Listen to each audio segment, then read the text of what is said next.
What happens when the invisible woman serving champagne to Manhattan's most ruthless billionaires isn't who they think she is?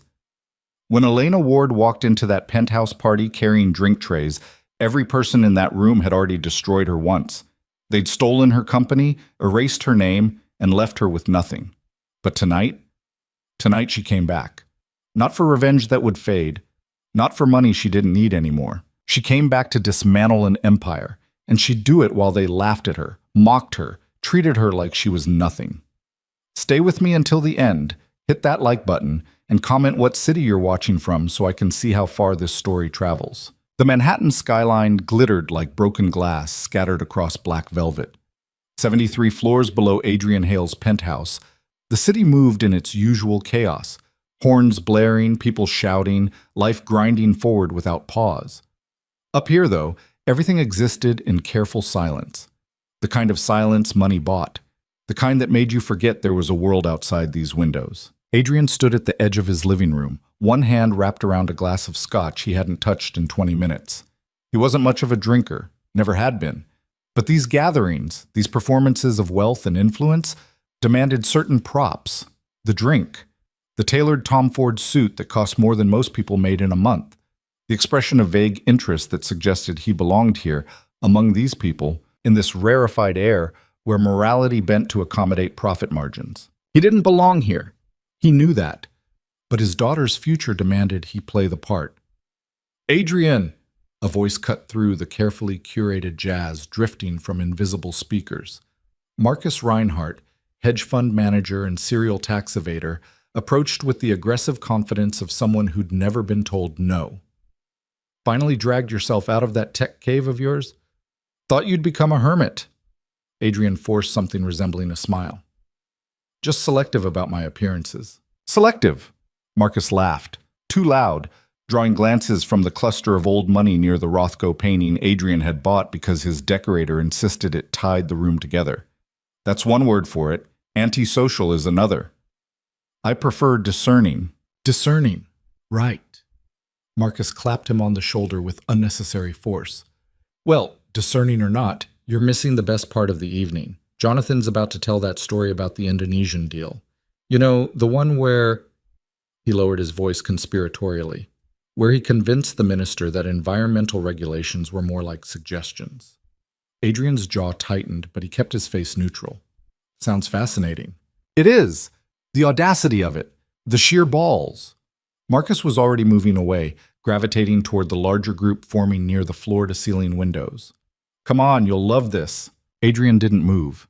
Instead, he watched as the elite of Manhattan's financial district gathered like wolves circling prey, except the prey was any concept of ethics, any remaining shred of accountability.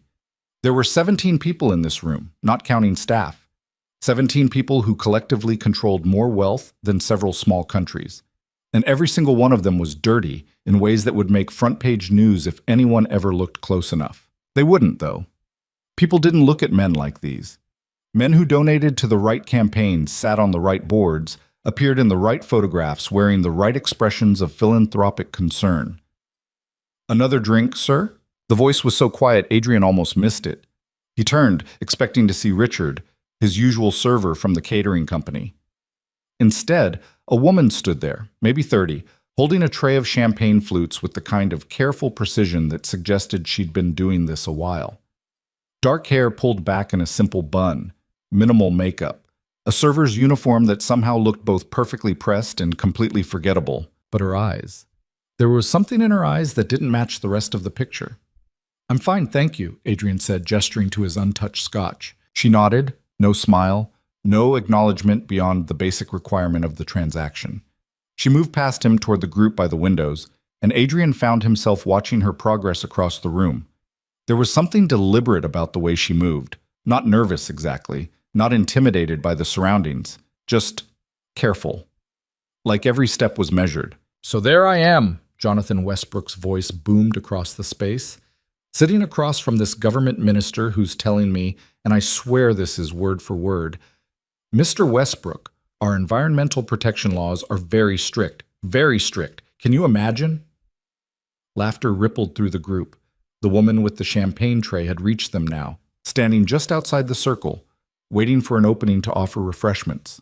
And I look at him, Jonathan continued, warming to his story, gesturing with the kind of theatrical flair that came from years of boardroom presentations. And I say, Minister, I completely understand your country's commitment to environmental protection. That's why I'm here. My company shares those same values. Complete bullshit, obviously. But you should have seen his face light up. More laughter. The woman moves slightly closer, trying to navigate the shifting circle of bodies. Then I pull out the proposal. Beautiful document. Cost us 20 grand just for the graphic design. And right there on page 3, buried in the technical specifications section, we've essentially outlined how we're going to dump chemical runoff into 3 different river systems. Jonathan paused for effect. The minister signs it. Doesn't even read past page 1. The laughter this time was uglier, more knowing. Champagne, sir? The woman's voice cut through the noise, offering the tray to Jonathan. He didn't even look at her, just waved a dismissive hand. Not now. She stepped back, but not before Adrian saw something flash across her face. Not anger, not hurt. Something else. Something that looked almost like calculation. Best part, Jonathan was saying, best part is we're still operating that facility 7 years later. And last month, the minister sends me a personal letter thanking me for our company's commitment to environmental stewardship. He shook his head, delighted by his own cleverness. The world runs on people who don't read the fine print. Adrian's grip on his glass tightened. He'd heard stories like this before, sat through countless dinners and events where powerful men congratulated each other for finding loopholes, exploiting systems, crushing anyone too weak to fight back. Usually, he could compartmentalize it, remind himself why he was here, what he was building, what he needed from these connections. Tonight, it was harder. You're too quiet, Adrian. Veronica Chen appeared at his elbow, carrying what had to be her 4th glass of wine. Chief financial officer of one of the largest private equity firms in the country, reputation for ruthless efficiency and creative accounting that bordered on artistic. Not entertained by Jonathan's greatest hits? Just observing, Adrian said. Observing. She studied him with eyes that missed nothing. That's all you ever do at these things. Watch, listen. Never participate in the main event. The main event? Veronica gestured toward the group, now launching into another story. The honesty. That's what these gatherings are really about, the one place we can be honest about how things actually work. No press, no recordings, no judgment. She took a long sip of wine. Just successful people acknowledging what we all did to get here. And what did you do to get here, Veronica? She smiled, sharp as the blade. Whatever it took. Same as everyone in this room. Her gaze shifted to the woman with the champagne tray who was now serving a couple near the Steinway. Same as anyone who wants to win instead of serve. The contempt in her voice was casual, effortless, the kind that came from years of believing certain people simply mattered more than others. Adrian said nothing. He'd learned that silence often revealed more than questions. You know what I love about New York? Marcus Reinhardt's voice rose above the others, pulling attention back to the windows where the city sprawled beneath them. It's honest about the hierarchy. Look at it out there. Millions of people, all scrambling, all fighting for scraps. And up here, he spread his arms wide. Up here, we make the rules they fight over. Hear, hear, someone called out. Someone, I mean it, Marcus continued, energized by the agreement. We decide which companies succeed, which politicians get funded, which stories get told. And the beautiful thing? Most of them don't even realize it. They think they're making their own choices. The woman with the champagne tray had moved closer to the group again. Adrian watched as she navigated the edges of the conversation, offering drinks that were mostly declined with the kind of absent gestures people reserve for things they don't consider fully human. Speaking of control, Veronica said, did everyone see the Senate vote yesterday? The financial regulation bill? Groans erupted from the group. Dead on arrival, Jonathan said. Just like we knew it would be. Just like we ensured it would be, a man Adrian didn't recognize corrected. Do you know how much we spent killing that thing? The lobbying alone? Worth every penny, Marcus interrupted. Can you imagine? Actual oversight of offshore accounts? They wanted transaction reporting for anything over $10,000. $10,000. I spend that on lunch. Laughter. Always laughter. Like it was all a game. Like the systems they corrupted didn't have actual consequences for actual people. The woman had stopped moving. She stood near the piano now, tray balanced perfectly, but Adrian noticed she'd angled herself so she could see the entire group. See and hear everything. The best part, Veronica was saying, is watching them pretend to care. The populist senators, the reform candidates, they make their speeches, get their sound bites, then quietly vote exactly how we need them to vote. Because at the end of the day, they like their campaigns funded and their districts invested in. It's almost too easy, someone else chimed in. Sometimes I wish they'd put up more of a fight, make it interesting. Adrian's phone buzzed in his pocket. He pulled it out, grateful for the distraction. A text from Maria, his daughter's nanny. She's asking for you, wants to say goodnight. He typed back quickly. Tell her 5 minutes, reading her favorite tonight. His daughter, 4 years old. The only pure thing in his life. The only reason he tolerated rooms like this. People like these. Her mother had died in childbirth, and Adrian had spent the last 4 years building an empire that would give his daughter every advantage, every opportunity, every protection money could buy, even if it meant standing in rooms with people he despised. Earth to Adrian, Veronica waved a hand in front of his face. Where'd you go? Just checking in at home. The daughter, right? How old is she now? 4. Sweet age. Veronica's tone suggested she had no actual opinion on what constituted a sweet age for children. Must be hard doing this alone. I manage. I'm sure you do. Though I have to say, I don't know how you stand it. The single parent thing. God knows I can barely tolerate my own children, and I have a husband to share the burden. Adrian didn't respond. He'd learned that talking about his daughter with people like Veronica only led to uncomfortable observations about nannies and boarding schools and the virtues of outsourcing parental responsibility. A crash shattered the conversation. Everyone turned. Near the entrance to the kitchen, the woman with the champagne tray had frozen. At her feet, a broken glass glittered against the marble floor, red wine spreading in a dark stain. "Oh, for fuck's sake," a voice said. Adrian recognized the speaker. Catherine Aldridge, real estate developer and notorious litigant.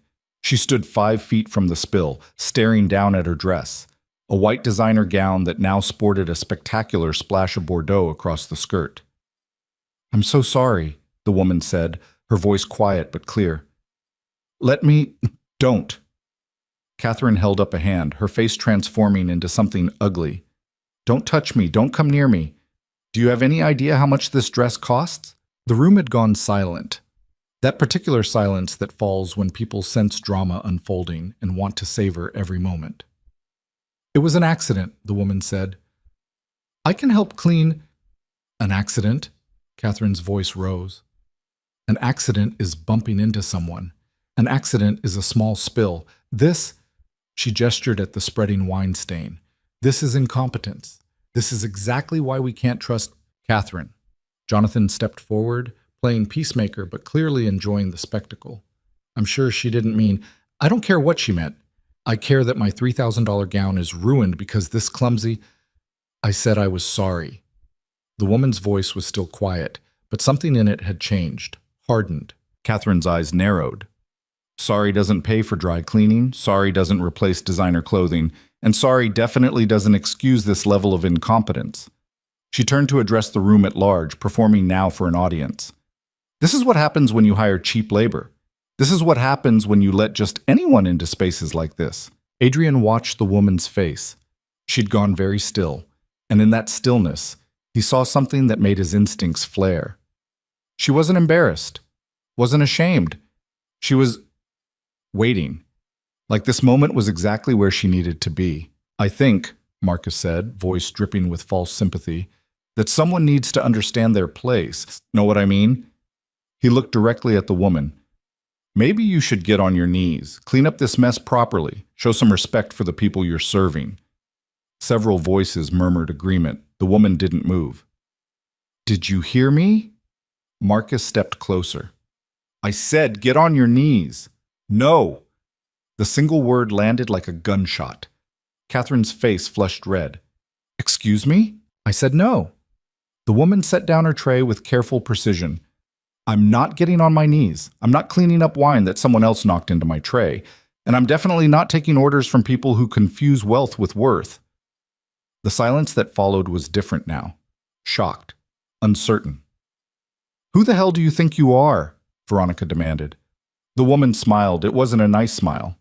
I'm someone who's been listening very carefully tonight, she said, to every story about environmental violations, every confession about offshore accounts, every casual admission of corruption and fraud. She pulled something from her pocket. A phone, Adrian realized. And I'm someone who's been recording every word. Marcus laughed, but it sounded forced. You're bluffing. There's no way I could get past your security. No way I could hide a recording device. The woman's smile widened. You're right. A simple phone recording would never hold up. Too easy to dismiss. Too easy to claim it was edited or faked. Then what?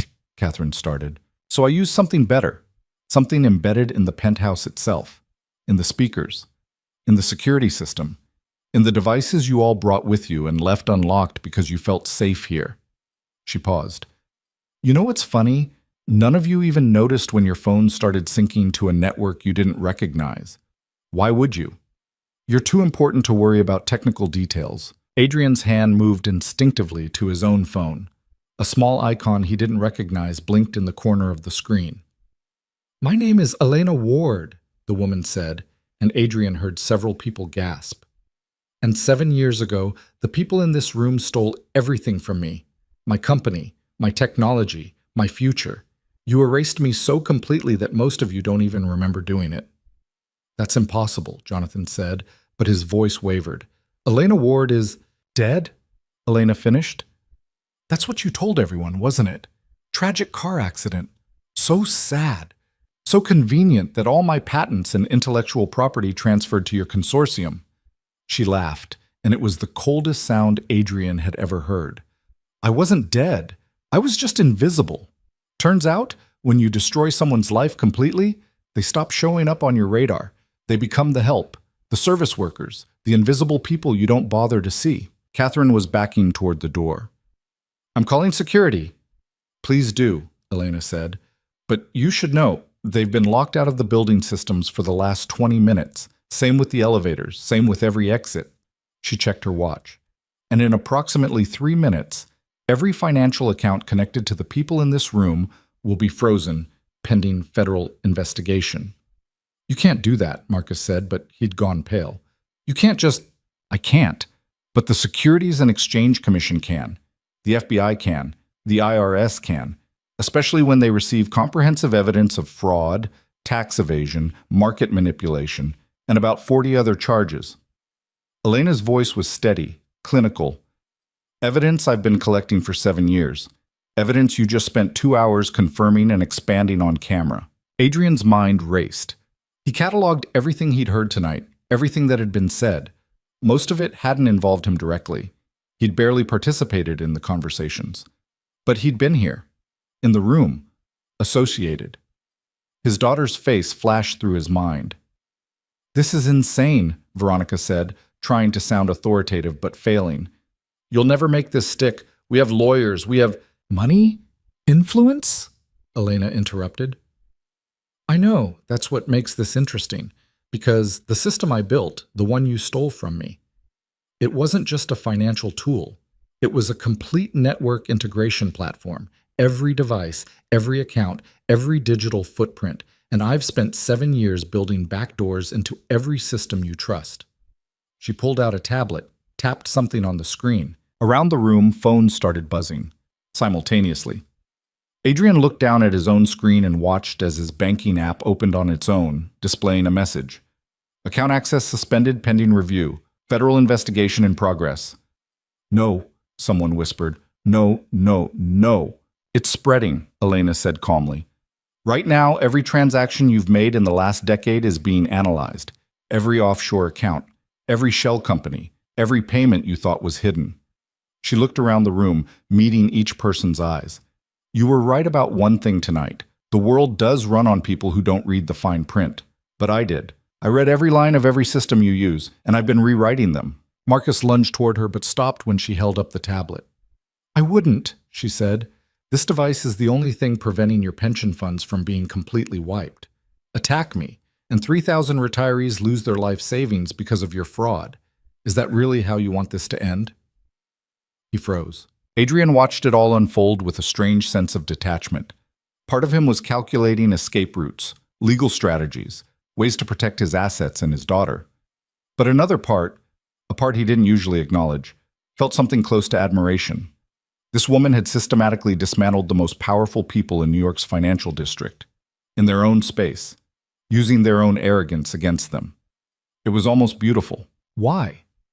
The question came from Jonathan, who'd slumped into a chair. Why go through all this? Why not just report us years ago? Elena's expression softened slightly, but not with kindness, with something darker. Because 7 years ago, I tried to report you. I went to the SEC, the FBI, the Justice Department. I had evidence then, too. Not as much, not as comprehensive, but enough. She paused. And nothing happened, because you had friends in the right places, because your lawyers were better than my lawyers, because the system protects people like you. So you became a waitress? Catherine's voice dripped with contempt even now, even in defeat. That's pathetic. I became invisible, Elena corrected. I became every person you've ever looked past or looked through. And from that position, I learned something important. People tell the truth when they think no one worth lying to is listening. You've been confessing your crimes to me for years, at parties, at restaurants, at charity events where you pat yourselves on the back for donating money you stole from someone else. The sound of sirens cut through the night, distant at first, then growing closer. They're here, Elena said. Federal agents. Real ones, not the ones you have in your pocket. They've been waiting for my signal. You'll go down too, Veronica said desperately. Whatever you did to our accounts, that's illegal. I'm already dead, remember? Elena smiled. Elena Ward died 7 years ago in a tragic accident. I'm just a ghost, and ghosts don't get prosecuted. Adrian's phone buzzed again. Another text from Maria. She's getting sleepy. Are you coming home? His daughter. His priority. His reason for everything. He stepped forward. Miss Ward, he said quietly, and Elena's gaze snapped to him. I need to know something. She waited. Did I steal from you? Directly? He kept his voice level. 7 years ago, was I part of what happened to your company? Elena studied him for a long moment.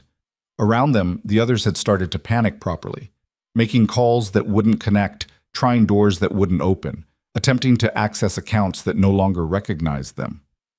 No, she finally said. You weren't. You're here because of business you've done with these people, connections you've maintained. But the core crime? That wasn't you. Then I need to leave. I have a daughter waiting for me. You're not leaving, Marcus said, his voice sharp with panic. None of us are leaving. She said the building is locked. Elena looked at Adrian for another long moment, then tapped something on her tablet. The elevator on the north side just unlocked, she said. You have 5 minutes before the agents enter the building. Use them. Adrian didn't hesitate, didn't thank her, didn't look back at the people who'd been his associates, his network, his ladder to power. He just walked to the elevator and pressed the button. As the doors opened, he heard Catherine screaming at Elena, You can't do this! You can't destroy us! Elena's response was calm. I already did. The elevator doors closed, and Adrian descended into the chaos of sirens and flashing lights below.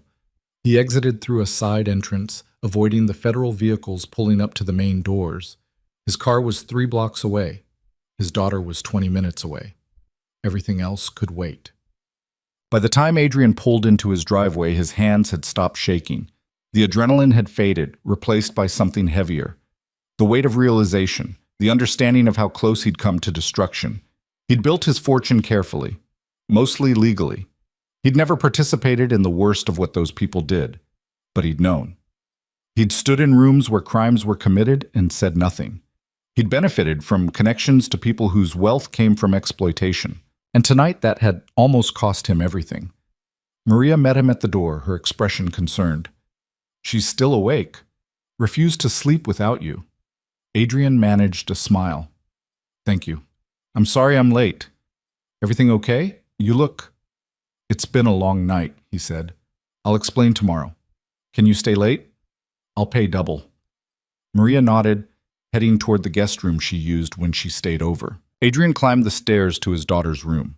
She was sitting up in bed, clutching her stuffed rabbit, her dark curls wild around her face. Daddy! She held out her arms. He scooped her up, breathing in the clean scent of her children's shampoo. "Hey, baby, I'm sorry I'm late. You promised you'd read to me." "I know. I know I did." He sat on the bed, settling her in his lap.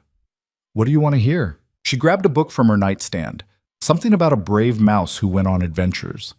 As Adrian read, his mind kept drifting back to the penthouse, to Elena Ward's expression as she watched everything crumble, to the panic in voices that always spoke with such confidence, to the understanding that power built on corruption was no power at all. His daughter's breathing slowed, deepened. She was asleep before he finished the third chapter. Adrian carried her to bed, tucked her in, kissed her forehead. In the hallway, he pulled out his phone and checked the news. "Federal raid on Manhattan penthouse," the headline read.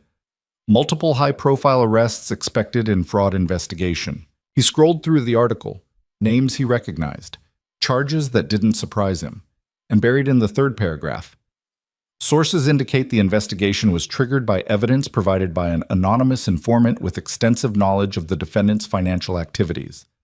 Adrian turned off his phone. In the morning, he'd contact his lawyers, review every business connection, begin the process of disentangling himself from anyone associated with tonight's disaster. It would be complicated, expensive. Some partnerships he'd thought were essential would have to end, but standing in his daughter's doorway, watching her sleep in the glow of her nightlight, he knew it was the right choice, the only choice. He'd spent years building wealth and power. Tonight, he'd learned the difference between building and stealing, between earning and taking, between control and destruction. Somewhere in the city, a woman he'd barely noticed had rewritten the rules of power, had taken the invisibility forced on her and turned it into the ultimate weapon. Adrian wondered what she'd do now, where she'd go. If she felt satisfied or empty or something in between, he'd never know. And that was probably for the best. But as he walked downstairs loosening his tie, he made himself a promise. His daughter would never have to stand in rooms like that penthouse, would never have to choose between conscience and profit, would never learn to look past people because they seemed unimportant. He'd make sure of it, even if it cost him everything he'd built. Outside, the sirens continued. The city kept moving. And in a penthouse 73 floors above the chaos, the powerful learned what it felt like to be powerless. For the first time in a long time, Adrian thought maybe the world was capable of balance after all. Maybe. The morning came too fast and brought news that spread through Manhattan's financial district like a plague. Adrian sat in his home office, coffee going cold in his hand, watching his phone light up with calls he wasn't answering. Every major news outlet was running the same story with slight variations in headline drama. Billion-dollar fraud ring exposed. Manhattan's elite face federal charges. The fall of the untouchables. His lawyer had called 6 times. His accountant, 4. Business partners he hadn't heard from in months suddenly needed urgent conversations. Adrian let them all go to voicemail. On the television across from his desk, a reporter stood outside the federal courthouse, voice sharp with the kind of excitement that came from a career-making story. Behind her, protesters had already gathered, people holding signs about wealth inequality and justice, their anger finally finding a target that couldn't simply buy its way out. "The question everyone's asking," the reporter was saying, "is how did federal investigators build such a comprehensive case so quickly?" Sources within the FBI say they received what they're calling an unprecedented volume of evidence late last night, including audio recordings, financial documents, and communications that directly implicate the defendants in multiple federal crimes. Adrian's phone buzzed again. This time, he looked. A text from David Chen, his chief operating officer. "We need to talk. Now." He typed back, "My office. 1 hour." Then he turned off the television and sat in silence, thinking about everything he'd built and how much of it was about to come apart. The sound of small feet on hardwood made him look up. His daughter stood in the doorway, still in her pajamas, rabbit clutched under one arm. "You didn't say goodbye this morning," she said, her voice carrying that particular accusation only a 4-year-old could deliver. Adrian's chest tightened. "I'm sorry, sweetheart. I was up early. Didn't want to wake you." She patted across the room and climbed into his lap, a maneuver that was getting more difficult as she grew. "Maria says you have important work today." Maria's right. Is it the same important work as last night? Adrian looked at his daughter's face, so open and trusting, and felt the weight of every decision he'd ever made. Sort of. Sometimes grown-up work gets complicated. Like puzzles? Yeah, like really hard puzzles that don't always have good solutions. She seemed to consider this. Mrs. Thompson says when puzzles are too hard, you should ask for help. Mrs. Thompson sounds very wise. She teaches us at school. She's old but nice. His daughter shifted, getting comfortable. Are you scared of your puzzle? The question hit harder than it should have. Adrian thought about lying, the way adults do when they want to protect children from uncomfortable truths. But something about last night, about watching people who thought they were untouchable get touched, made him want to be honest. A little bit, he admitted.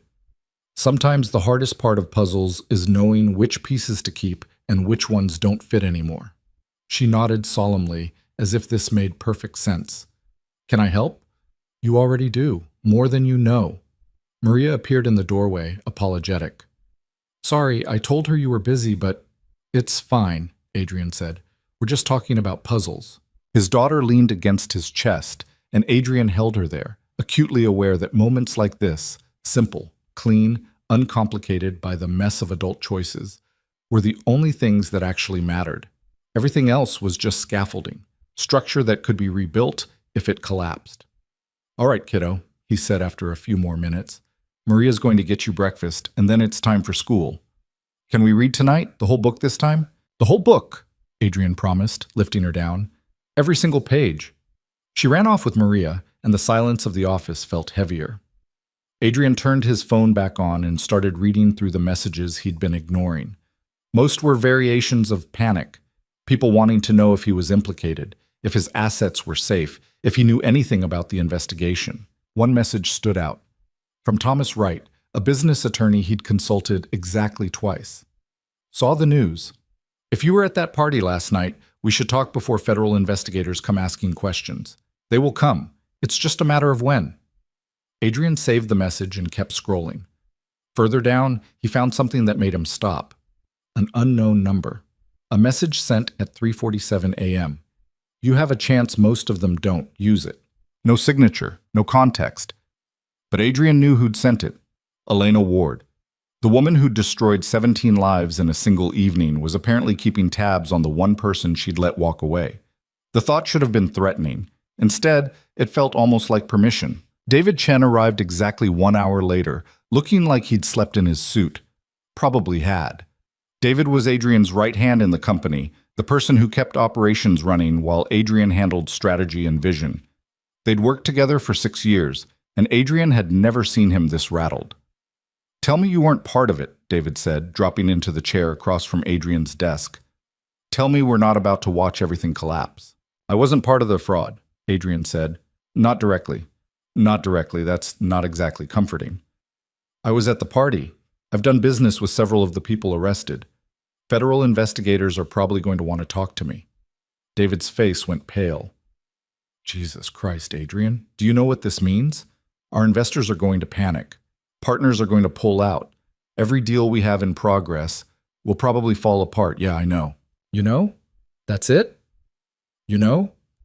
David stood up, started pacing. We've spent 6 years building this company. 6 years of 18-hour days and missed holidays and sacrificing everything to make this work. And you're telling me it's all going to implode because you attended the wrong party? Adrian let him vent. David had earned the right. He'd bet his career on Adrian's vision, and now that bet was looking dangerously unstable. I'm not saying we give up, Adrian said when David finally stopped pacing. I'm saying we adapt. We restructure. We cut ties with anyone associated with the investigation. That's half our major partnerships. Then we cut half our partnerships. David stared at him. You're serious. Completely. Adrian, without those partnerships, we lose access to capital markets. We lose our competitive advantage. We lose our connection to people who built their wealth on fraud, Adrian interrupted. Yes, we lose that, and maybe that's not the worst thing. David sat back down, rubbed his face with both hands. What happened last night? And don't tell me you just attended a party. Something changed. I can hear it in your voice. Adrian thought about Elena Ward standing in that penthouse, dismantling empires with quiet precision, about the terror in voices that had never known real fear, About his daughter asking if he was scared of his puzzle. I watched people who thought they were invincible learn they weren't, he said, and I realized I'd been building my career on proximity to that invincibility. Like if I stood close enough to power, some of it would protect me and my daughter. That's just smart business. Is it? Because from where I'm sitting, it looks like I was one conversation away from federal prison, one overheard admission away from losing everything that actually matters. David was quiet for a long moment. So what do? We survive, but we do it clean. No more questionable partnerships. No more looking the other way when we hear things we shouldn't hear. No more telling ourselves that everyone operates this way, so it must be fine. That's going to cost us. Everything costs something, Adrian said. The question is what we're willing to pay. His phone rang. Unknown number. Adrian answered it, half expecting Elena Ward's voice. Instead, a crisp professional tone. Mr. Hale? This is Special Agent Rebecca Morrison with the FBI. I'd like to schedule a time to speak with you regarding an ongoing investigation. David's eyes went wide. Of course, Adrian said, keeping his voice steady. When would be convenient? Today, if possible. We're interviewing everyone who attended the gathering at your penthouse last night. It wasn't my penthouse. I was a guest. Yes, we're aware. Still, we'd like to speak with you. Shall we say 2 o'clock? You can come to our offices, or we can meet somewhere more private if you prefer. Adrian thought about federal agents showing up at his company headquarters. Thought about the optics, the message it would send. Your offices are fine. I'll be there. Excellent. Bring your attorney. The call ended. David looked like he might be sick. This is really happening. Call Thomas Wright, Adrian said. Tell him I need representation for an FBI interview at 2. Then start pulling together documentation of every business relationship we have. I want to know who we're connected to and how. That's going to take days. Then you better start now. David left, and Adrian sat alone with his thoughts and his cold coffee. His phone kept buzzing with messages he didn't want to read. Outside his window, the city moved through its morning routine, oblivious to the small disaster unfolding in his life. He thought about calling his father, a retired judge, who'd always been disappointed that Adrian chose business over law. Thought about the conversation they'd have, the inevitable "I told you so" wrapped in concern, decided against it. Some things you had to face alone. Instead, he opened his laptop and started searching for news about Elena Ward. Not the current story. Everyone was reporting on the arrests, the investigation, the spectacular fall of Manhattan's elite. He wanted the old story, the one from 7 years ago. It took 20 minutes of digging through archived articles, but he finally found it. A small piece in a tech industry publication, promising startup founder dies in tragic accident. The article was sparse on details. Elena Ward, 23, founder of CoreLink Technologies, killed in a single car crash on the Pacific Coast Highway. Company assets to be distributed among investors. A terrible loss for the tech community. Thoughts and prayers. Adrian searched for more. Found a few blog posts from people who'd known her, expressing shock and grief. Found investment documents showing CoreLink had been valued at just under $200 million before her death. Found a transfer agreement dated 1 week after the accident, signing over all patents and intellectual property to a consortium of investors, the same investors who'd been arrested last night. He pulled up photos from CoreLink's early days. There she was, Elena Ward at 23, standing in front of a whiteboard covered in code and diagrams, dark hair shorter than it was now, eyes bright with the kind of optimism that came from believing hard work and innovation actually mattered. What had they done to her? What exactly had happened that made faking her own death seem like the better option? Adrian would probably never know the full story. But he knew enough. Knew that the people he'd spent years courting and impressing had destroyed a 23-year-old woman's life because her technology was worth stealing. Knew they'd gotten away with it because the system was built to protect people like them. Until it wasn't. His phone buzzed again. Thomas Wright. Got your message. I'll meet you at the FBI office at 1:45. Don't talk to anyone about this before then, and I mean anyone. Adrian typed back. Understood. He had 4 hours before the interview. 4 hours to prepare for questions he couldn't anticipate about a situation he barely understood. He should spend the time reviewing his calendar from 7 years ago, documenting every interaction with the people arrested, building a timeline that proved his distance from their crimes. Instead, he found himself reading more about Elena Ward, about Corelink Technologies and what it had promised to do, about a young woman who'd built something extraordinary and had it ripped away by people who saw her as nothing more than a resource to exploit. By the time Maria brought his daughter home from school, Adrian had assembled a picture of who Elena Ward had been. Brilliant, driven, naive enough to believe contracts and patents would protect her, young enough to think the system worked. 7 years was a long time to plan revenge, a long time to learn every system, exploit every weakness, position every piece. Most people would have moved on, found another path, built something new somewhere else. Elena Ward had chosen to become invisible instead, to watch and wait and prepare for a single perfect moment of destruction. Adrian couldn't decide if that was admirable or terrifying, probably both. "Daddy!" His daughter burst into his office, backpack bouncing. "I made you something at school." She thrust a piece of construction paper at him, a drawing of what appeared to be 2 stick figures, one tall and one small, holding hands, hearts floating around them. "It's us," she explained. "Mrs. Thompson said we should draw our families." Adrian's throat tightened. "It's perfect. Thank you. Can we hang it up?" "Absolutely." He stood carrying the drawing to the wall behind his desk where a few other pieces of her artwork were already displayed. "Right here, where I can see it while I work." She beamed at him, and Adrian felt the familiar ache of loving someone more than he'd ever thought possible. This was why he'd attended those parties, made those connections, stood in rooms with people he didn't respect, to build security for her, to make sure she never had to struggle or compromise or choose between principles and survival.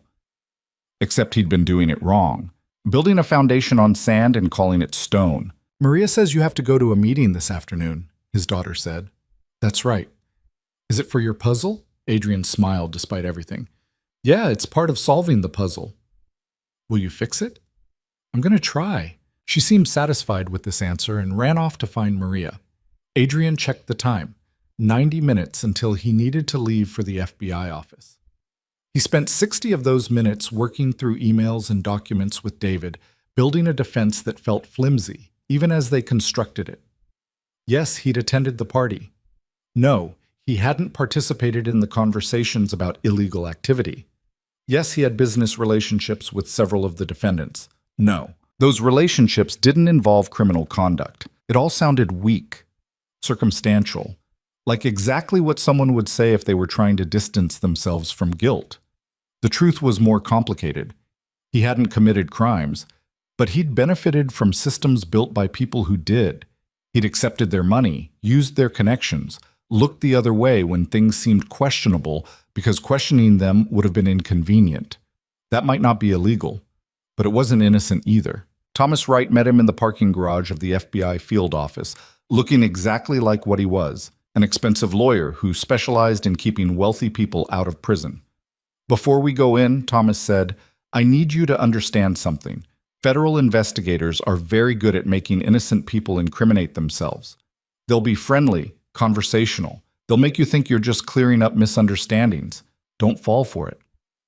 I wasn't involved in the fraud. That's what you think. But involvement is a flexible concept. Did you benefit from relationships with the defendants? Did you have knowledge of illegal activity? Did you fail to report crimes you witnessed?" Thomas fixed him with a hard stare. "See how quickly I wasn't involved becomes complicated?" Adrian's stomach turned. "So what do I say?" "As little as possible, answer the questions asked. Don't elaborate. Don't try to explain or justify. And if anything makes you uncomfortable, we stop and confer privately." They walked into the building together, through security, up an elevator to the 4th floor.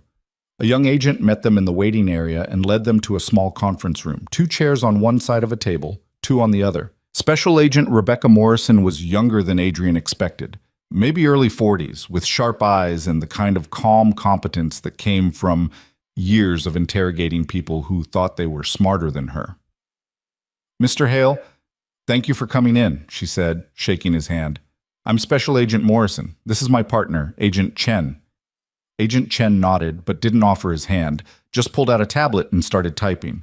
"Before we begin," Morrison said, "I want to be clear that you're not under arrest. You're free to leave at any time. This is a voluntary interview." Thomas spoke up. My client understands he's here to cooperate fully with your investigation. Morrison smiled slightly. Good. That's what we like to hear. She opened a folder, glanced at something inside. Mr. Hale, you attended a gathering last night at a penthouse in Manhattan. Is that correct? Yes. Can you tell me why you were there? Adrian glanced at Thomas, who gave a small nod. It was a networking event. Several business associates were in attendance. Business associates. Can you name them? He did. Watching Morrison's face remained carefully neutral as he listed people who were probably being interviewed in other rooms of this same building. And what was discussed at this gathering? General business topics, industry trends, some personal conversation? Nothing specific? This was the trap. If he said nothing specific, he looked like he was hiding something. If he admitted to hearing criminal confessions, he became a witness who'd failed to report crimes. Thomas cleared his throat. Could you be more specific about what you're asking, Agent Morrison? She smiled again, sharper this time.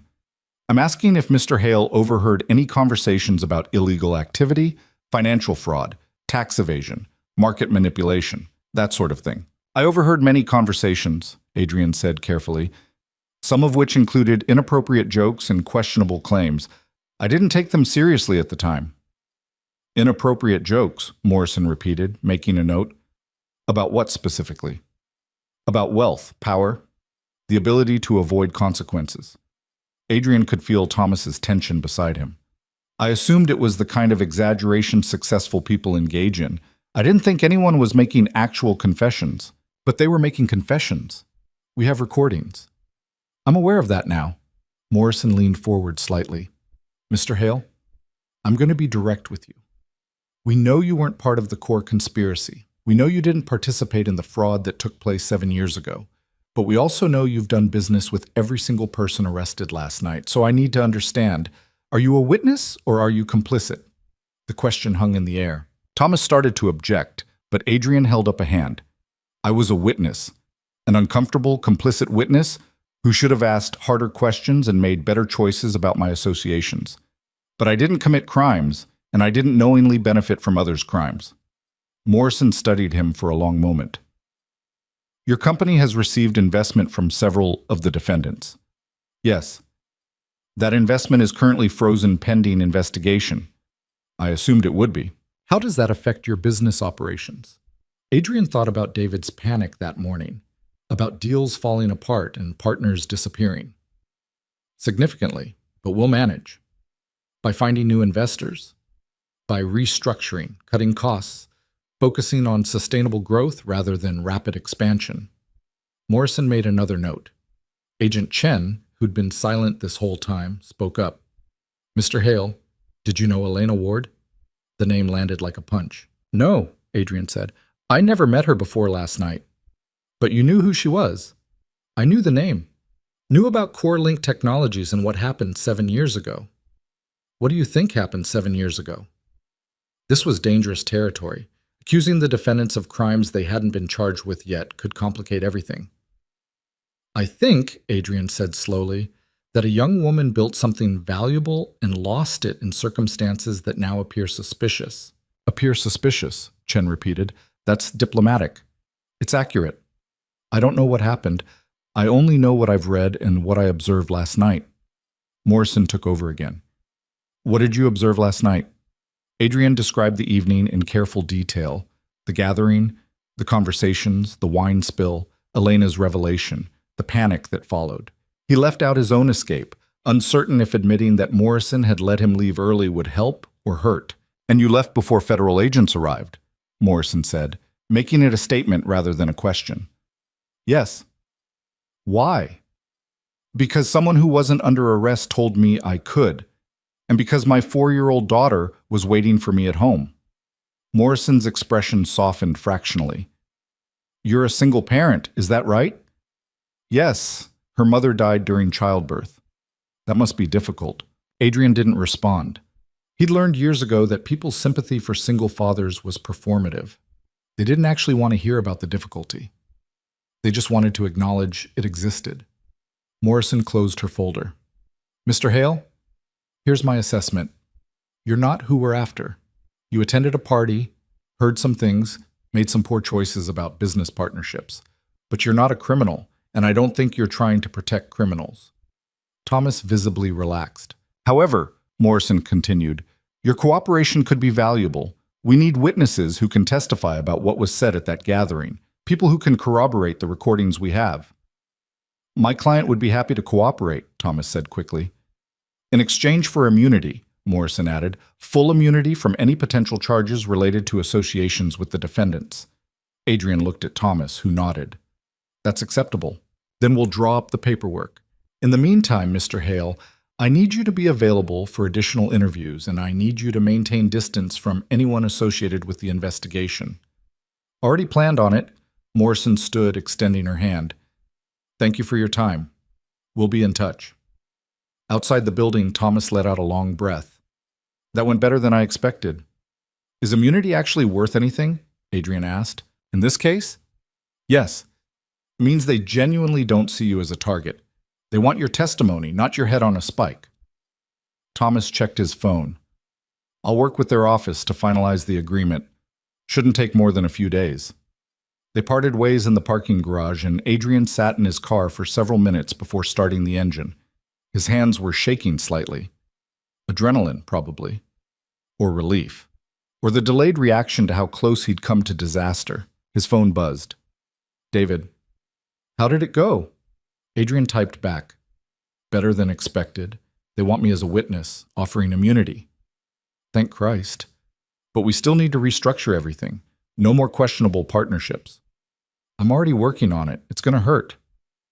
"Let it hurt." Adrian drove home through late afternoon traffic, his mind cycling through everything that had happened in the last 24 hours. Yesterday morning, he'd been a successful entrepreneur with a growing company and powerful connections. Today, he was a federal witness watching his professional network implode. The strange thing was, he didn't feel as devastated as he should. Scared, yes. Uncertain about the future, absolutely. But there was something almost clean about it, like a wound that had finally been opened and could now properly heal. Maria met him at the door, concerned. "Everything okay?" "Yeah, complicated, but okay." He looked past her into the house. "Where's my daughter?" "Living room, watching her show." Adrian found her curled up on the couch, absorbed in something animated and cheerful. He sat beside her, and she immediately climbed into his lap without taking her eyes off the screen. "How was your puzzle meeting?" she asked. "Productive. I think we're getting closer to solving it." "Good." She leaned against him, warm and solid and utterly trusting. Adrian held her and watched the cartoon and tried not to think about all the ways this could still fall apart. The immunity agreement could fail. The restructuring could bankrupt his company. Partners could sue. Investors could revolt. Or everything could work out. The investigation could proceed without further implicating him. The company could survive on a smaller, cleaner foundation. His daughter could grow up watching her father rebuild rather than collapse. He didn't know which future was waiting, but for the first time in years, he felt like he was moving towards something real rather than running from something he couldn't name. That night, after dinner and bath time and the promised reading of the entire book, Adrian tucked his daughter into bed and returned to his office.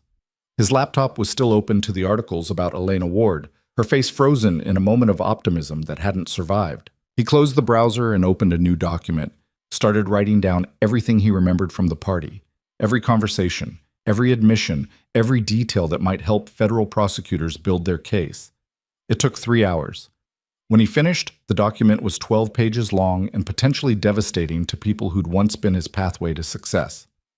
Adrian saved it, encrypted it, and sent it to Thomas Wright with instructions to forward it to Special Agent Morrison.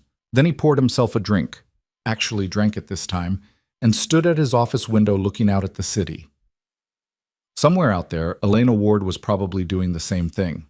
Standing in some anonymous apartment, looking at the same skyline, processing the aftermath of 7 years of planning. Adrian wondered if she felt satisfied. If destroying the people who'd destroyed her had been worth the time and effort. If revenge delivered what it promised. He'd probably never know.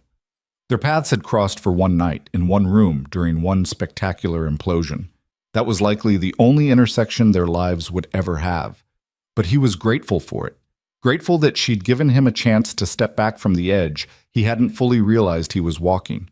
grateful that his daughter would never have to visit him in prison or learn that her father had sacrificed integrity for influence. His phone buzzed one last time. That same unknown number. Another message. The hard part starts now. Don't waste it. Adrian stared at the message for a long moment, then deleted it and blocked the number. He didn't need Elena Ward's guidance, didn't need her approval or her warnings. He just needed to do what he should have been doing all along, building something worth keeping, in a way worth defending. The next morning would bring new challenges. Angry phone calls, difficult conversations, the slow, painful work of disentangling himself from relationships that had seemed essential yesterday and toxic today.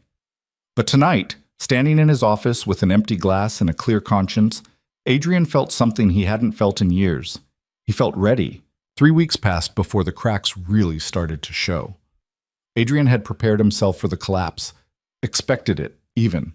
But preparation didn't make it hurt less when partners started pulling their investments, when contracts got quietly canceled, when people who'd returned his calls within minutes suddenly became unreachable for days. David walked into his office on a Tuesday morning carrying a folder that looked too thin to contain good news. Meridian pulled out, he said without preamble. Effective immediately. They're invoking the morality clause. Adrian looked up from the spreadsheet he'd been staring at for the last hour. The morality clause. That's rich, coming from them. Doesn't matter if it's hypocritical, it's legal. David dropped the folder on the desk. That's 3 major investors in 2 weeks. We're running out of runway. How long do we have? The current burn rate? Maybe 4 months. Less if anyone else jumps ship. Adrian leaned back in his chair, rubbing his eyes. 4 months. Not nearly enough time to secure new funding, not with his name attached to the scandal even peripherally. What about the Singapore deal? Dead. They sent a very polite email about concerns regarding current circumstances. David's voice was flat, exhausted. We're toxic right now, Adrian. Every business reporter in the country has written about your connection to the arrests. It doesn't matter that you're cooperating with federal investigators. People see the association and run. So we downsize. We've already downsized twice. We're operating with skeleton staff. David sat down heavily. I'm not sure there's anything left to cut without gutting the actual business. Adrian's phone buzzed. Another news alert. The trial date had been set. 6 months from now. 6 months of constant media coverage, of his name appearing in articles about fraud and corruption, of explaining to his daughter why people were saying bad things about Daddy's friends. Except they weren't his friends. He'd known that intellectually, but the last 3 weeks had made it visceral. Not a single person from that party had reached out to him. No calls asking how he was holding up, no messages of solidarity or support, just silence, and then lawyers sending letters about dissolved partnerships. I need to tell you something, David said quietly, and you're not going to like it. Adrian looked at him. What? I got a job offer from Techstone. It's good. Really good. More than I'm making here, plus equity that's actually worth something. The words landed like a physical blow. David had been with him from the beginning, had believed in the vision when it was just PowerPoint slides and optimism, had worked 100-hour weeks and sacrificed relationships and bet everything on this company. When do you start? Adrian asked, keeping his voice level. I haven't accepted yet. I wanted to talk to you first. There's nothing to talk about. It's a good opportunity. You should take it. David's face twisted. Don't do that. Don't make this easy. What do you want me to say? That you're abandoning ship? That you're being disloyal? Adrian shook his head. You've got a family, David. Kids who need college funds. A mortgage. You can't go down with this company just because I'm too stubborn to abandon it. It's not about stubborn. It's about stupid. David's frustration finally broke through. We could save this. We could rebrand, bring in a new CEO, distance you from operations. But you won't do it. You're insisting on staying visible, on maintaining control, on being the face of a company that everyone associates with criminals. Because running away won't fix anything. It'll just prove that I was guilty and trying to hide. Who cares what it proves? You have immunity. The FBI cleared you. But you're so focused on some moral principle that you're willing to destroy everything we built. Adrian stood up, walked to the window. The city stretched out below, indifferent to his problems. I have a daughter, he said quietly, and someday she's going to be old enough to Google my name. to read articles about this, to ask questions about what happened and why. He turned back to David. I can't control what other people write or think, but I can control whether I ran or stood, whether I tried to hide my associations or acknowledged them and moved forward differently. That's very noble. It's also financially suicidal. Maybe, but it's the only choice I can live with. David was quiet for a long moment. I'm taking the job, he finally said. I'm sorry, I really am, but I can't watch this slow-motion crash anymore. I understand. When's your last day? 2 weeks. I'll help transition everything, make sure whoever replaces me has what they need. There might not be anyone to replace you. We might not make it 2 more months. Then I'll help you shut it down properly. David stood. For what it's worth, I think you're making a mistake, but I also think you're making it for the right reasons, which somehow makes it worse. After David left, Adrian sat alone in his office and let himself feel the full weight of it. His company was dying. His professional reputation was shredded. His network had evaporated, and now his most trusted colleague was leaving. He should have been panicking, should have been on the phone begging investors for another chance, compromising his principles for survival, doing whatever it took to keep the doors open. Instead, he found himself thinking about Elena Ward, about 7 years of invisibility and planning, 7 years of watching the people who destroyed her continue to prosper while she served them champagne and listened to their confessions. 3 weeks of professional collapse seemed trivial in comparison. His phone rang. Special Agent Morrison. Mr. Hale, we need you to come in again. There's been a development. Adrian's stomach dropped. What kind of development? The kind we should discuss in person. Can you be here in an hour? I'll be there. Thomas Wright met him in the same parking garage, looking more stressed than last time. Do you know what this is about? No idea. She just said there was a development. That's never good. Developments mean complications.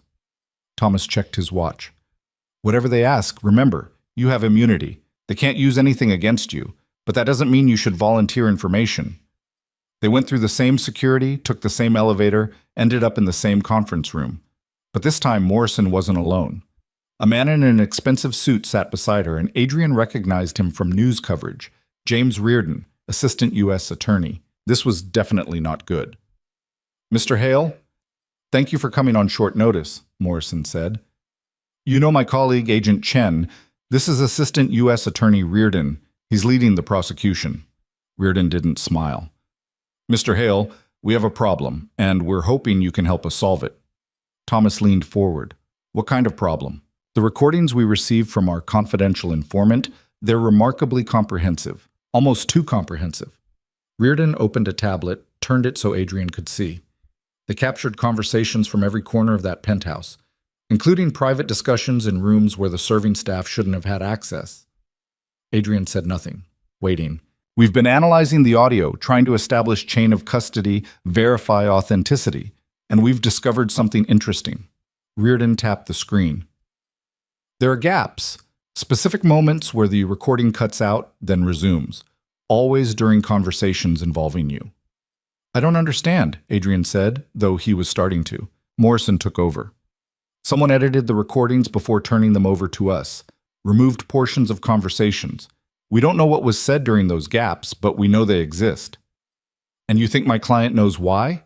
Thomas's voice had an edge. We think someone protected your client, Reardon said, and we need to know why. Because if there's exculpatory evidence that's been suppressed, or if your client had involvement that our informant is concealing that compromises our entire case. Adrian's mind raced. Elena had edited the recordings, had deliberately removed portions that might have implicated him or made his position more complicated. Why? I don't know anything about edited recordings, he said carefully. I attended the party. I heard conversations. I gave you a complete account of what I witnessed. Did you speak with our informant that night? Morrison asked. Beyond basic service interactions? Adrian thought about Elena letting him leave, about the elevator unlocking, about the text message. You have a chance, most of them don't. Briefly, he admitted, after the confrontation, she told me I could leave. What exactly did she say? That I hadn't been part of the original crime, that I had a few minutes before federal agents arrived, that I should use them. Reardon and Morrison exchanged looks. And you didn't think to mention this in your previous interview? Reardon's tone was sharp. Thomas cut in. My client answered the questions asked. No one inquired about conversations with the informant. We're inquiring now, Morrison said. Mr. Hale, did Elena Ward give you any indication why she was protecting you? The name hung in the air. They'd confirmed it was Elena. Not that Adrian had doubted, but hearing it officially made it real. No, I assumed it was because I genuinely wasn't involved in what happened 7 years ago. But you were there that night, Reardon pressed. You have connections to every single defendant. You've benefited financially from relationships with people who committed fraud. And our star witness decides to edit you out of the evidence? That creates reasonable doubt. Adrian felt cold. Are you saying I'm a suspect now? We're saying we need to understand the full scope of your relationship with Elena Ward. There is no relationship. I'd never met her before that night. Then why would she protect you? Morrison's voice was softer, almost sympathetic. Mr. Hale, we're not trying to trap you. We're trying to understand. Because right now, defense attorneys are going to argue that our evidence has been tampered with, that our informant selectively edited recordings to protect someone, which calls into question everything she provided. Adrian saw the trap closing. If he admitted that Elena had reasons to trust him, he'd have to explain what those reasons were. If he claimed ignorance, he looked complicit in a cover-up. Either way, his immunity agreement might not protect him from perjury charges if they thought he was lying. I can only speculate, he said finally, but if I had to guess, she was at that party to destroy the people who destroyed her. I wasn't one of those people. Maybe she saw a difference between active participation and passive association. That's a fine line, Reardon said. It's the only line that matters. Morrison studied him for a long moment. Mr. Hale, we're going to need you to testify about this, about your conversation with Elena Ward, about why she might have edited the recordings. I've already agreed to testify. This is different. This makes you a material witness to potential evidence tampering. Defense is going to tear into you. They're going to suggest you and Elena Ward conspired to frame their clients. Adrian laughed, couldn't help it. That's insane. I didn't even know who she was until she revealed herself. Can you prove that? Reardon asked. The question silenced him. Could he prove he'd never met Elena Ward before that night? That they hadn't been in contact, hadn't planned anything together? He had no alibi, no documentation. Just his word against inevitable insinuations from defense attorneys trying to create reasonable doubt. Thomas spoke up. Unless you're charging my client with something, I think we're done here. He's answered your questions. He's cooperating fully. If you need testimony about his observations, he'll provide it. But these fishing expeditions need to stop. Morrison held up a hand. Mr. Wright, I understand your frustration, but we need Mr. Hale to understand the position he's in. The defense is going to paint him as either a co-conspirator or a beneficiary of selective prosecution. His testimony needs to withstand that scrutiny. Then prepare him properly, Thomas said. Give him the questions you expect. Let him review the relevant evidence. But don't ambush him with implications that he's somehow connected to evidence tampering. Reardon closed his tablet. Fair enough. We'll send over the relevant portions of the recordings, the ones that remain. Mr. Hale should review them carefully. Be prepared to explain any conversations he participated in or overheard. He will be. They were dismissed. In the elevator, Thomas was silent until the doors closed. That was worse than I expected. They think I'm involved somehow. They think Elena Ward's protection of you creates a problem for their case, which it does. Thomas rubbed his face. Adrian, I need you to be completely honest with me. Is there any connection between you and Elena Ward? Anything at all that could surface and blindside us? No, I swear. I'd never heard her name before that night. But she knew you well enough to edit you out of evidence. Maybe she just did her homework, researched everyone who'd be at the party, knew I wasn't part of the original conspiracy. That's a lot of effort for a stranger. Adrian didn't have a response to that, because Thomas was right. It was a lot of effort. Elena had spent 7 years planning her revenge. She wouldn't have arbitrarily protected someone without reason. But what was the reason? What had she seen in him that warranted protection? He spent the rest of the day reviewing his calendar from 7 years ago, searching for any connection he might have forgotten. Any meeting, any email, any remote possibility that he'd crossed paths with Elena Ward before her supposed death. Nothing. By the time he got home, His head ached, and his eyes burned from staring at screens. Maria met him at the door with concern written across her face. "She's upset," Maria said quietly. "Some kids at school said things. About you. About the news." Adrian's heart sank. "What kind of things?" "That you're a criminal, that you're going to jail. Kids are cruel. They hear their parents talking and they repeat it without understanding." He found his daughter in her room, not crying but close to it, clutching her rabbit and staring at the wall. "Hey, sweetheart." He sat on her bed. "Maria said you had a tough day." She didn't look at him.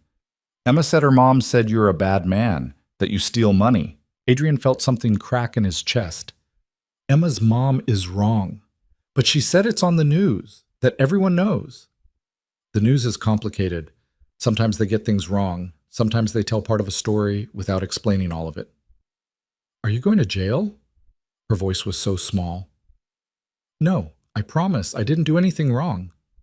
"Then why is everyone saying you did? How did you explain guilt by association to a 4-year-old? How did you make her understand that the world was complicated and unfair and sometimes doing the right thing still led to punishment?" "Because I was friends with some people who did bad things," he said carefully. "And even though I didn't do those bad things, people think I might have because I was friends with them." "That's not fair." "No, it's not." "So what are you going to do?" Adrian pulled her close. "I'm going to tell the truth. And I'm going to make sure people understand what really happened. And I'm going to keep being your dad and taking care of you, no matter what anyone says." She was quiet for a moment. "Will Emma still be mean to me?" "Maybe. Some people are mean when they're scared or confused, but that's not your fault. And it doesn't mean what they're saying is true." "I don't like it." "I don't either. But we're going to get through it together, okay?" She nodded against his chest, and Adrian held her and wondered how Elena Ward had survived 7 years of this. 7 years of being invisible, of hearing people say terrible things, of watching the guilty prosper while she served them drinks. His daughter fell asleep in his arms. He carried her to bed, tucked her in, stood in her doorway longer than necessary, just watching her breathe. Downstairs, his laptop was still open to the calendar from 7 years ago. Adrian closed it without looking. Whatever connection Elena thought existed between them, it didn't matter. What mattered was getting through the trial, clearing his name, and rebuilding a life that his daughter could be proud of. His phone buzzed. An email from Morrison. "Attached are the relevant audio files. Review carefully. We'll need to meet again next week to prepare testimony." Adrian downloaded the files but didn't listen to them. Not tonight. Tonight, he needed to pretend that everything was normal, that his world wasn't fragmenting, that his daughter's innocence wasn't being shattered by things she didn't understand and shouldn't have to carry, but pretending only lasted until morning. The news broke at 6 a.m. New questions in Manhattan.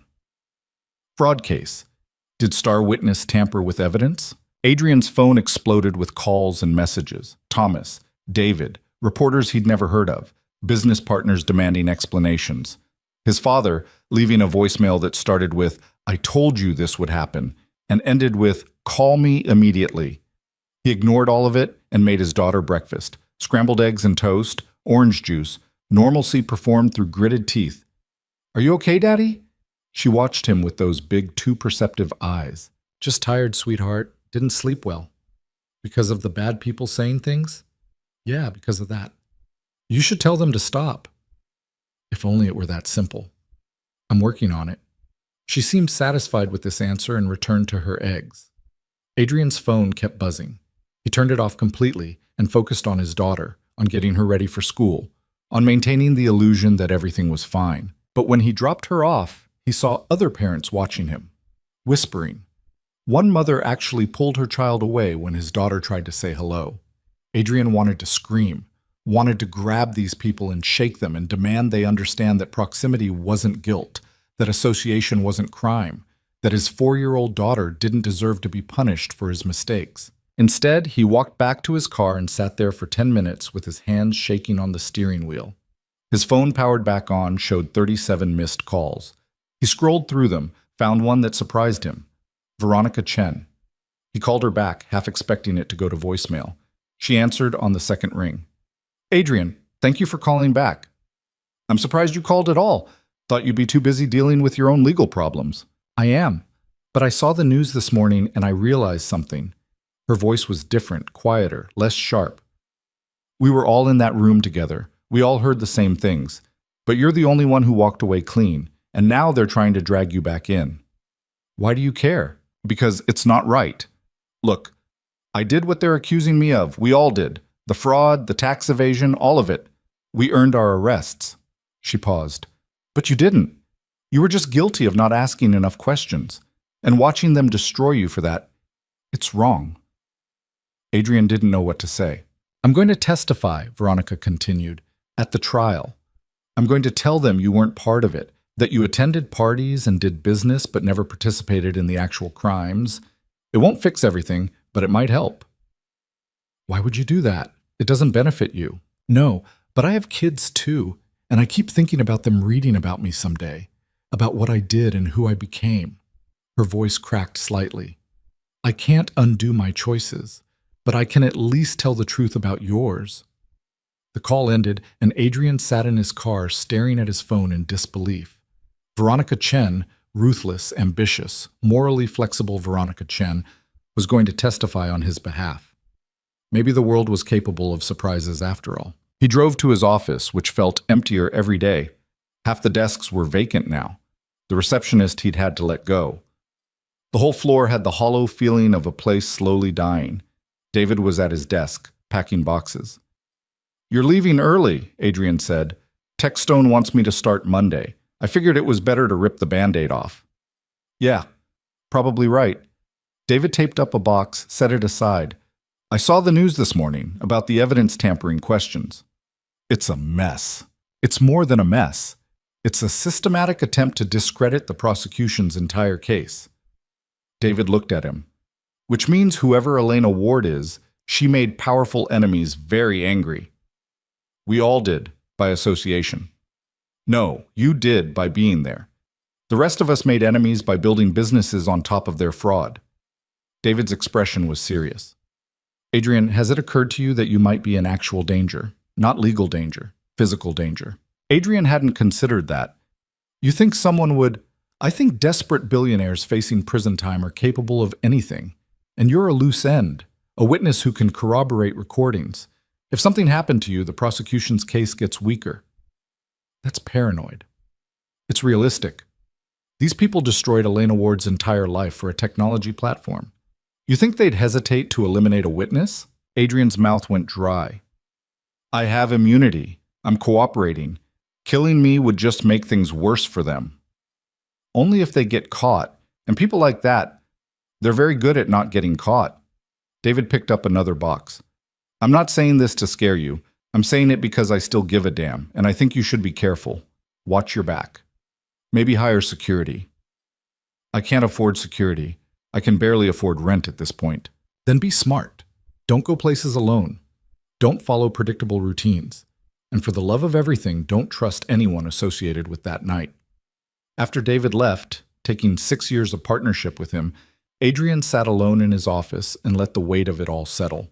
His company was collapsing, his reputation was destroyed, his daughter was being ostracized at school, and now there was the possibility that someone might actually try to hurt him to protect themselves. 7 years.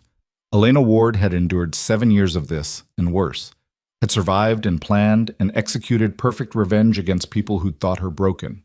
Adrian didn't feel broken, but he felt close. His phone rang, Morrison again. Mr. Hale, have you reviewed the audio files? Not yet. You need to, as soon as possible, because we just received notification that 3 of the defendants are filing motions to dismiss based on evidence tampering. They're arguing that if our informant selectively edited recordings, we can't prove what was actually said. Can they do that? They can try. And they might succeed if we can't demonstrate the chain of custody and verify that the recordings accurately represent what occurred. Morrison sounded exhausted. Which means we need your testimony more than ever. You were there. You heard the conversations. You can corroborate what the recordings show. What if I can't remember everything perfectly? It was 3 weeks ago, and I wasn't paying attention to half of what was said. Then you testify to what you do remember, but Adrian, she used his first name, which felt significant. You need to be prepared for this to get ugly. Defense attorneys are going to suggest you and Elena Ward conspired. They're going to imply you had motivations we don't know about. They're going to try to make you look like either a liar or a co-conspirator. So basically, I'm fucked either way. Basically, yeah. Unless we can find Elena Ward and get her to explain why she edited the recordings. But she's completely disappeared. No trace. It's like she never existed. Of course she'd disappeared. Elena Ward had been invisible for 7 years. She knew how to vanish. I'll review the recordings, Adrian said, and I'll testify. But I need you to understand something. I don't have all the answers you want. I can't explain Elena's motivations. I can only tell you what I saw and heard. That'll have to be enough. After Morrison hung up, Adrian finally opened the audio files, put in his headphones, and pressed play. The first file was Jonathan Westbrook's story about the Indonesian environmental violations. Adrian heard his own voice briefly. Sounds fascinating. Flat, disinterested. Then silence where his voice should have been again as the conversation continued. Elena had cut him out. Every response, every moment he'd spoken, carefully removed. The second file was worse. A conversation about offshore accounts that Adrian had been part of, asking questions about tax implications. His questions were gone. Only the responses remained, making it sound like a monologue rather than a dialogue. File after file, the pattern continued. Elena had systematically erased his presence while preserving everything around him. It should have felt like a gift. She'd protected him, given him plausible deniability. Instead, it felt like a burden. Because now he had to explain why. Had to defend her choice to prosecutors who saw it as evidence tampering and defense attorneys who'd use it to create reasonable doubt. He listened to all 43 files. By the end, his head throbbed and his coffee had gone cold. The recordings were devastating, clear confessions of fraud, tax evasion, market manipulation. Enough to convict everyone in that room multiple times over, everyone except him. Because Elena Ward had decided he deserved a chance. Adrian closed his laptop and sat in the empty office as afternoon light slanted through the windows. Outside, the city continued its relentless forward motion, indifferent to individual disasters. He thought about his daughter asking what he was going to do, about David warning him to watch his back, about Veronica Chen offering to testify on his behalf despite her own legal jeopardy. Most of all, he thought about Elena Ward, somewhere out there, watching the chaos she'd created and probably not feeling satisfied at all. Because revenge didn't fill empty spaces. It just created new ones. His phone buzzed one more time. Another unknown number. Against his better judgment, he answered. Adrian Hale? A woman's voice, not Elena. Yes, my name is Sarah Mitchell. I'm a journalist with the Financial Chronicle. I'm working on a profile of Elena Ward, who she was, what happened to her, why she did what she did. I was hoping you might agree to an interview. No comment. Mr. Hale, please. I'm not trying to write a hit piece. I'm trying to understand her story. And you're one of the few people she chose to protect. That means something. It means I wasn't part of the original crime, that's all. I think it means more than that. I've been researching CoreLink technologies, looking into what really happened 7 years ago. And I found something interesting. Adrian's grip on the phone tightened. What? A patent filing. From 8 years ago. CoreLink's core technology, the network integration platform. It listed 3 inventors, Elena Ward, Marcus Reinhardt, and Adrian Hale. The world tilted. That's impossible, Adrian said. I never worked with CoreLink. According to the patent office, you did. Your name is on the original filing. But when the technology was transferred after Elena's supposed death, your name was removed from all subsequent documentation. Adrian's mind raced backward. 8 years ago. He'd been fresh out of MIT, consulting for tech startups, doing contract work while building his own company. He'd worked on dozens of projects. But CoreLink, Elena Ward, and then he remembered. A 3-month contract, a network security project, working with a startup that was building something ambitious and complicated. He'd contributed some code, solved some problems, moved on to the next project. He'd been credited on a patent. Mr. Hale? Sarah's voice pulled him back. Are you still there? I need to go. Wait, can we meet? Talk about this? Because if you were one of the original inventors, that changes everything. That means when they stole CoreLink's technology, they stole from you too. Adrian ended the call and sat frozen in his chair. He'd been part of CoreLink, had contributed to the technology that made it valuable. And when Elena Ward's supposed death had triggered the transfer of assets, his name had been quietly erased from the records. They'd stolen from him, too. He just hadn't known it. And Elena Ward had known all along, had recognized him at the party, had protected him not out of arbitrary mercy, but because he'd been another victim of the same crime. The realization settled over him like a weight. He wasn't a bystander who'd gotten lucky. He was a collaborator who'd been robbed and didn't even realize it until 7 years later. And somewhere out there, Elena Ward was probably waiting to see what he'd do with that information. Adrian spent the next 2 hours digging through old files in a storage unit he'd forgotten he still paid for. Boxes of contracts and invoices from his early consulting days, back when he'd taken any project that would pay rent and student loans. His hands were shaking as he sorted through paper, searching for anything with CoreLink's name on it. He found it in the third box. A contract dated 8 years and 4 months ago. Network Security Consulting Services for CoreLink Technologies. 3 months of work. $20,000 total, paid in installments. And at the bottom, a clause about intellectual property, standard language stating that any inventions or innovations developed during the contract period would be jointly owned. Adrian had signed it without reading carefully. He'd been 24 and broke and just happy to have work. The patent filing was there too, buried in a manila envelope he didn't remember saving. 3 names listed as inventors: Elena Ward, Marcus Reinhardt, Adrian Hale. The technology described was exactly what had made CoreLink valuable, a revolutionary approach to network integration that allowed disparate systems to communicate seamlessly. He'd written maybe 15% of that code, solved a specific security problem that Elena and Marcus couldn't crack. Then he'd moved on to the next contract, the next problem, never thinking about it again. Until now, Adrian photographed everything with his phone, then sat on the concrete floor of the storage unit with dust settling around him and tried to process what this meant. He wasn't just a witness to fraud. He was a victim of it. When CoreLink's assets had been transferred after Elena's supposed death, his ownership stake had disappeared along with hers. He should have received compensation. Royalties, at minimum. The technology had been licensed to multiple companies over the years, generating millions in revenue that he'd never seen. His phone rang. Thomas Wright. Adrian, where are you? I've been trying to reach you for an hour.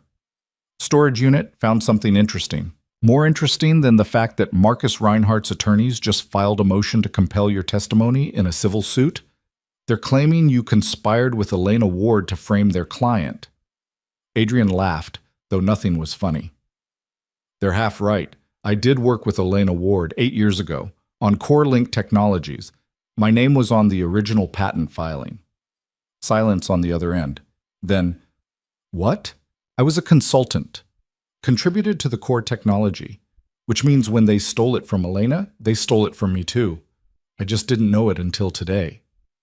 Jesus Christ. Thomas's voice went quiet. Adrian, this changes everything. You're not just a witness anymore.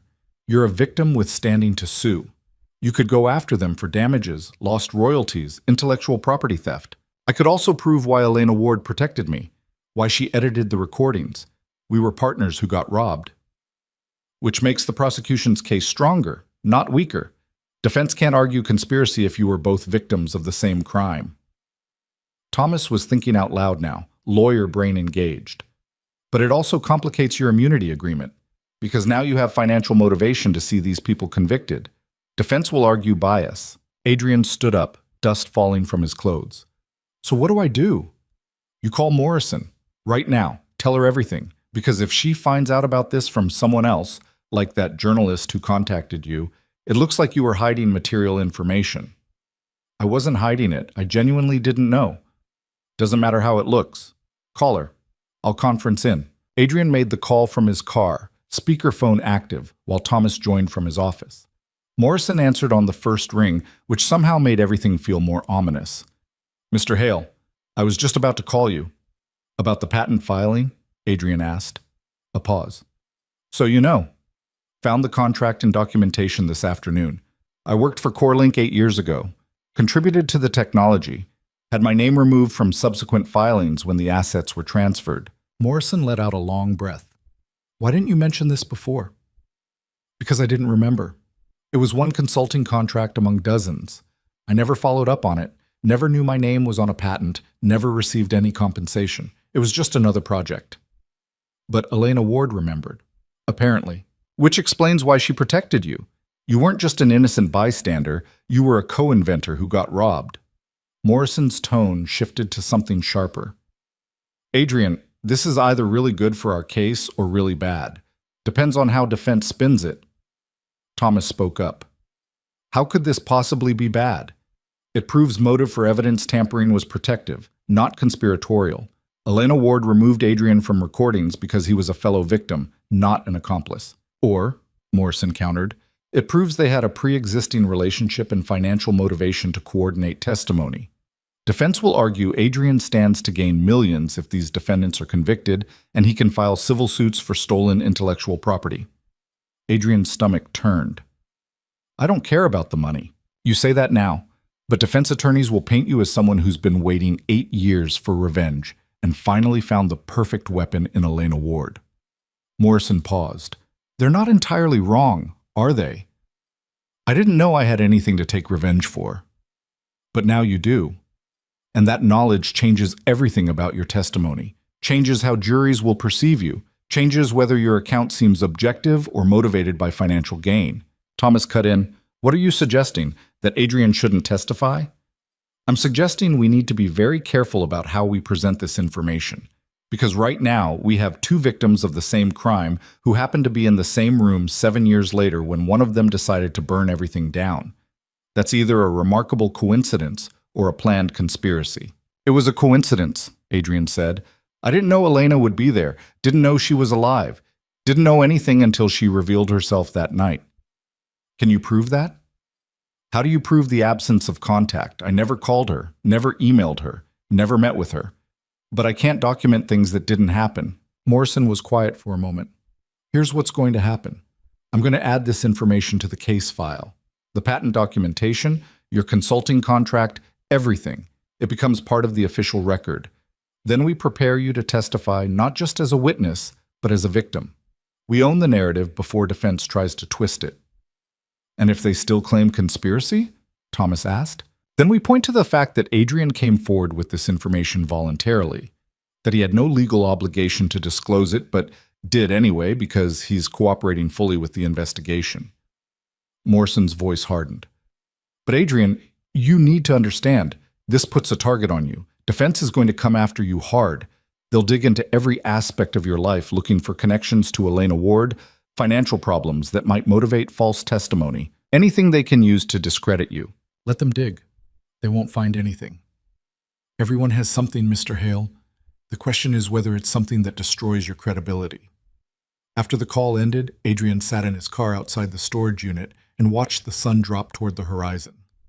Everything kept getting more complicated. Every answer revealed new questions. Every step forward felt like 2 steps into deeper water. His phone buzzed, the journalist, Sarah Mitchell, calling again. This time he answered. Mr. Hale, thank you for taking my call. I know you hung up earlier. I need to know how you found the patent information. Public records. Patent filings are available through the USPTO database. I was researching Elena Ward's work history and found the core link filing. Saw your name and started looking into your background. She paused. Can I ask, did you know you were listed as an inventor? No, not until you told me. That must have been quite a shock. Adrian laughed bitterly. That's one word for it. Mr. Hale, I meant what I said earlier. I'm not trying to write a hit piece. I'm trying to understand who Elena Ward really was. What drove her to spend 7 years planning this? And I think you might be the only person who can help me understand. Why do you care? What's your angle? Sarah was quiet for a moment. Because I was her roommate at MIT.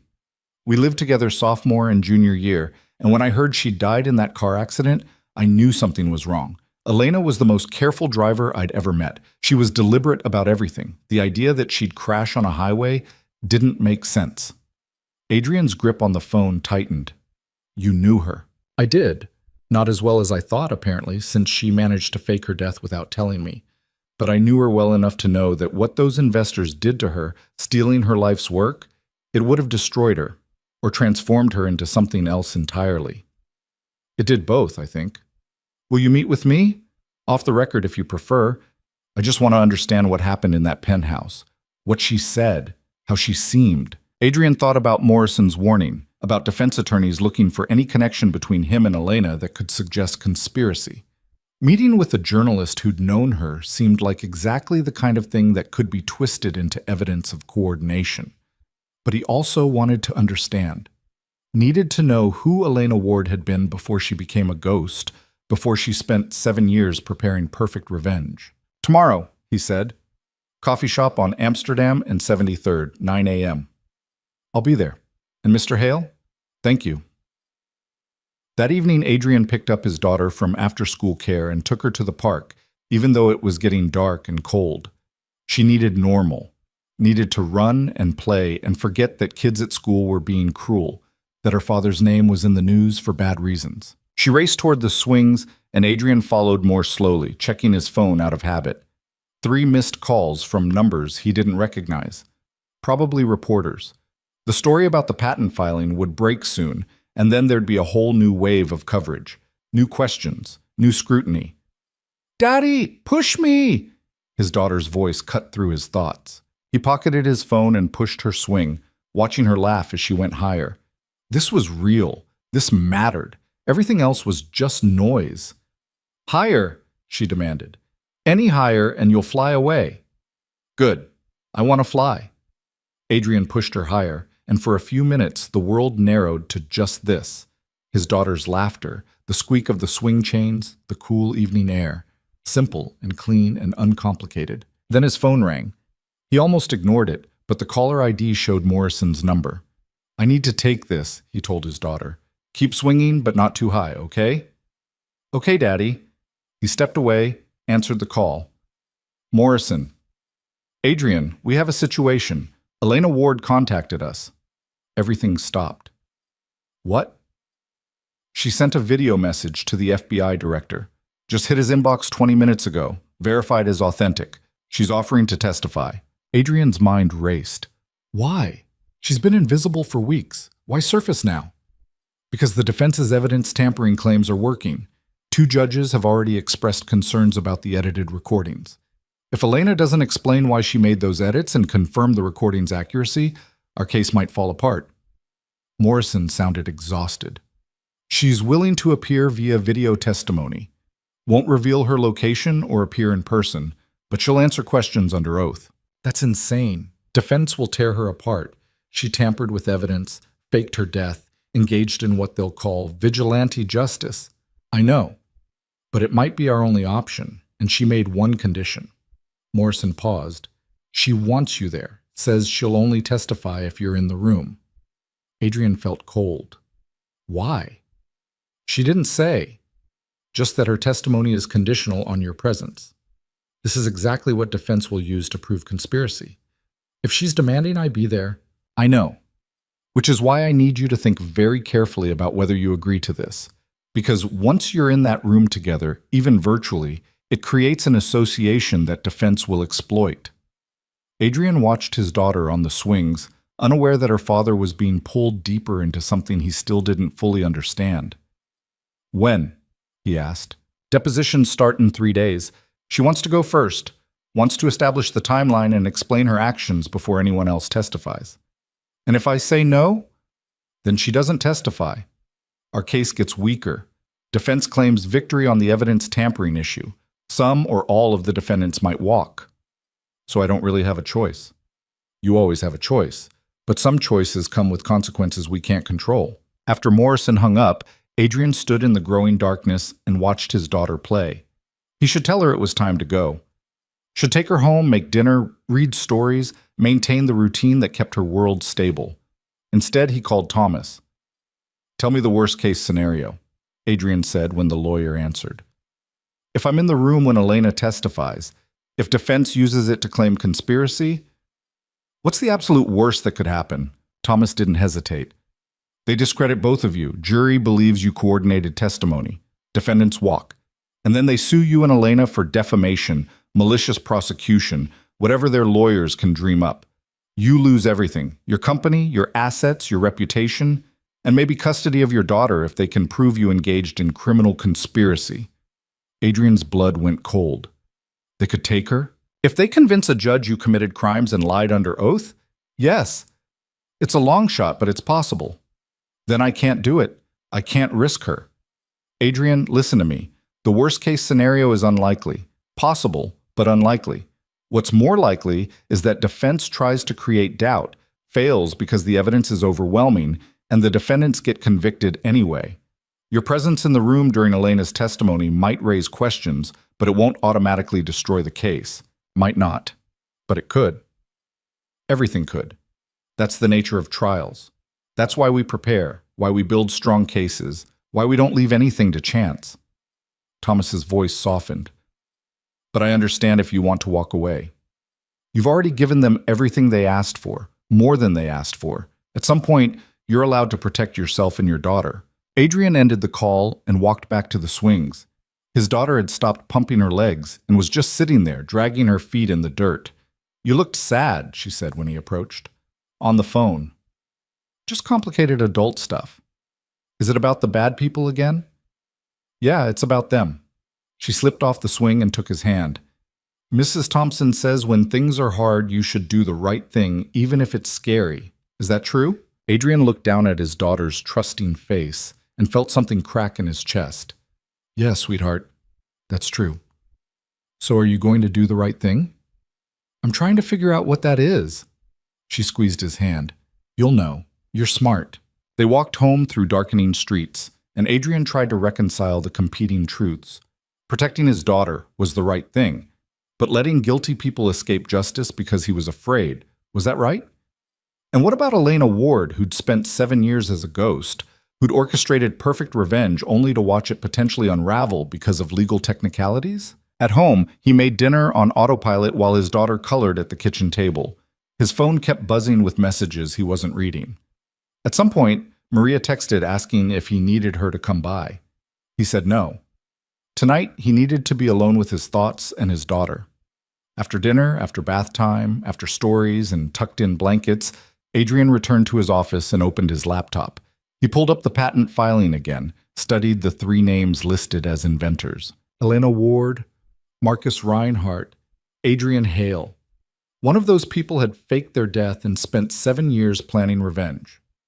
One was currently facing federal charges that would likely put him in prison for decades, and one was sitting in a home office trying to decide if testifying alongside a ghost was worth the risk. His phone buzzed. Unknown number. Text message. I know what I'm asking. I wouldn't ask if there were another way. Elena. Adrian stared at the message, then typed back. Why me? Why do you need me there? 3 dots appeared, disappeared, appeared again. Finally, because you're the only person in this entire mess who actually earned what they built, who didn't steal or cheat or destroy people to succeed, and I need someone in that room who remembers that's possible. I'm not that person. I looked the other way for years, made money off connections to people who committed crimes. But you stopped. You walked away. That's more than most people do. Adrian's hand shook as he typed. If I do this, if I'm there when you testify, I could lose everything, my company, my reputation, maybe even my daughter. I know, I'm sorry. I never meant to drag you into this. But you did, by protecting me, by editing those recordings, by making me a witness to something I didn't fully understand. Yes. And if I could undo it, I would. But I can't. All I can do is try to finish what I started and hope the people who deserve consequences actually face them. Adrian thought about Veronica Chen offering to testify on his behalf despite her own legal problems, about David warning him to watch his back, about his daughter asking if he was going to do the right thing. If I agree to this, he typed, I need you to promise me something. What? After you testify, after this is over, you disappear for real. You don't contact me again. You don't involve me in whatever comes next. My daughter deserves a life that doesn't include any of this. Long pause. Then, I promise. After the testimony, I'm gone. Adrian sat with that for a moment, then typed, Okay, I'll be there. Thank you. Don't thank me yet. This could destroy both of us. I've already been destroyed once, second time's easier. The conversation ended, and Adrian sat in the silence of his office, wondering if he'd just made the biggest mistake of his life, or the only choice his conscience would allow. He called Morrison back. "I'll do it," he said when she answered. "I'll be there when Elena testifies." "Are you sure? Because once you commit, I'm sure. Tell me what I need to prepare." Morrison walked him through the logistics. The deposition would be held in a secure federal facility. Elena would appear via encrypted video feed from an undisclosed location. Defense attorneys would be present, asking questions designed to discredit and destroy. Adrian would be in the room as a witness and victim, there to corroborate certain facts about CoreLink's original development. "It's going to be brutal," Morrison warned. "Defense will try to prove you and Elena coordinated from the beginning. They'll suggest you've been in contact for years, planning this together. You need to be prepared for very personal questions about your finances, your relationships, your decision-making over the last 8 years." "I don't have anything to hide." "Everyone has something to hide. The question is whether it's something that undermines your credibility." The next morning, Adrian met Sarah Mitchell at the coffee shop. She was younger than he'd expected, maybe 30, with intelligent eyes and a notebook that looked well used. "Mr. Hale, thank you for meeting me. Call me Adrian, and I'm not sure how much help I can be." Sarah ordered coffee for both of them, then pulled out her notebook. "Can you tell me about working with Elena 8 years ago? What was she like?" Adrian thought back, trying to remember details from a contract that had felt insignificant at the time. Intense, focused. She knew exactly what she wanted to build and why. "I was just there to solve a specific problem." "What kind of problem?" "Network security. She and Marcus were building this integration platform, but they couldn't figure out how to keep it secure when connecting to outside systems. I wrote some encryption protocols, did some penetration testing, helped close the vulnerabilities." "And then what?" "Then my contract ended. I got paid, moved on to the next project. Never thought about it again." Sarah made notes. "Did you stay in touch with Elena?" "No, it was a professional relationship. We probably had a handful of conversations total. Most of my work was solo." "What about Marcus Reinhardt?" "Met him twice, briefly. He was more the business side. Elena was the technical visionary." Sarah looked up from her notes. "Adrian, can I ask you something off the record?" He nodded. "Do you think she's a hero or a villain?" The question hit harder than expected. Adrian thought about Elena serving champagne to people who'd destroyed her, about 7 years of invisibility and planning, about the recordings that had brought down Manhattan's elite, about the protection she'd given him by editing out his voice. "I think she's someone who was pushed past her breaking point and found a way to push back," he said finally. "Whether that makes her a hero or a villain probably depends on which side of that penthouse you were standing on." "Which side were you on?" "The wrong side. Until I wasn't." Sarah smiled slightly. "That's honest. Most people would try to spin it better." "I'm tired of spinning, tired of pretending.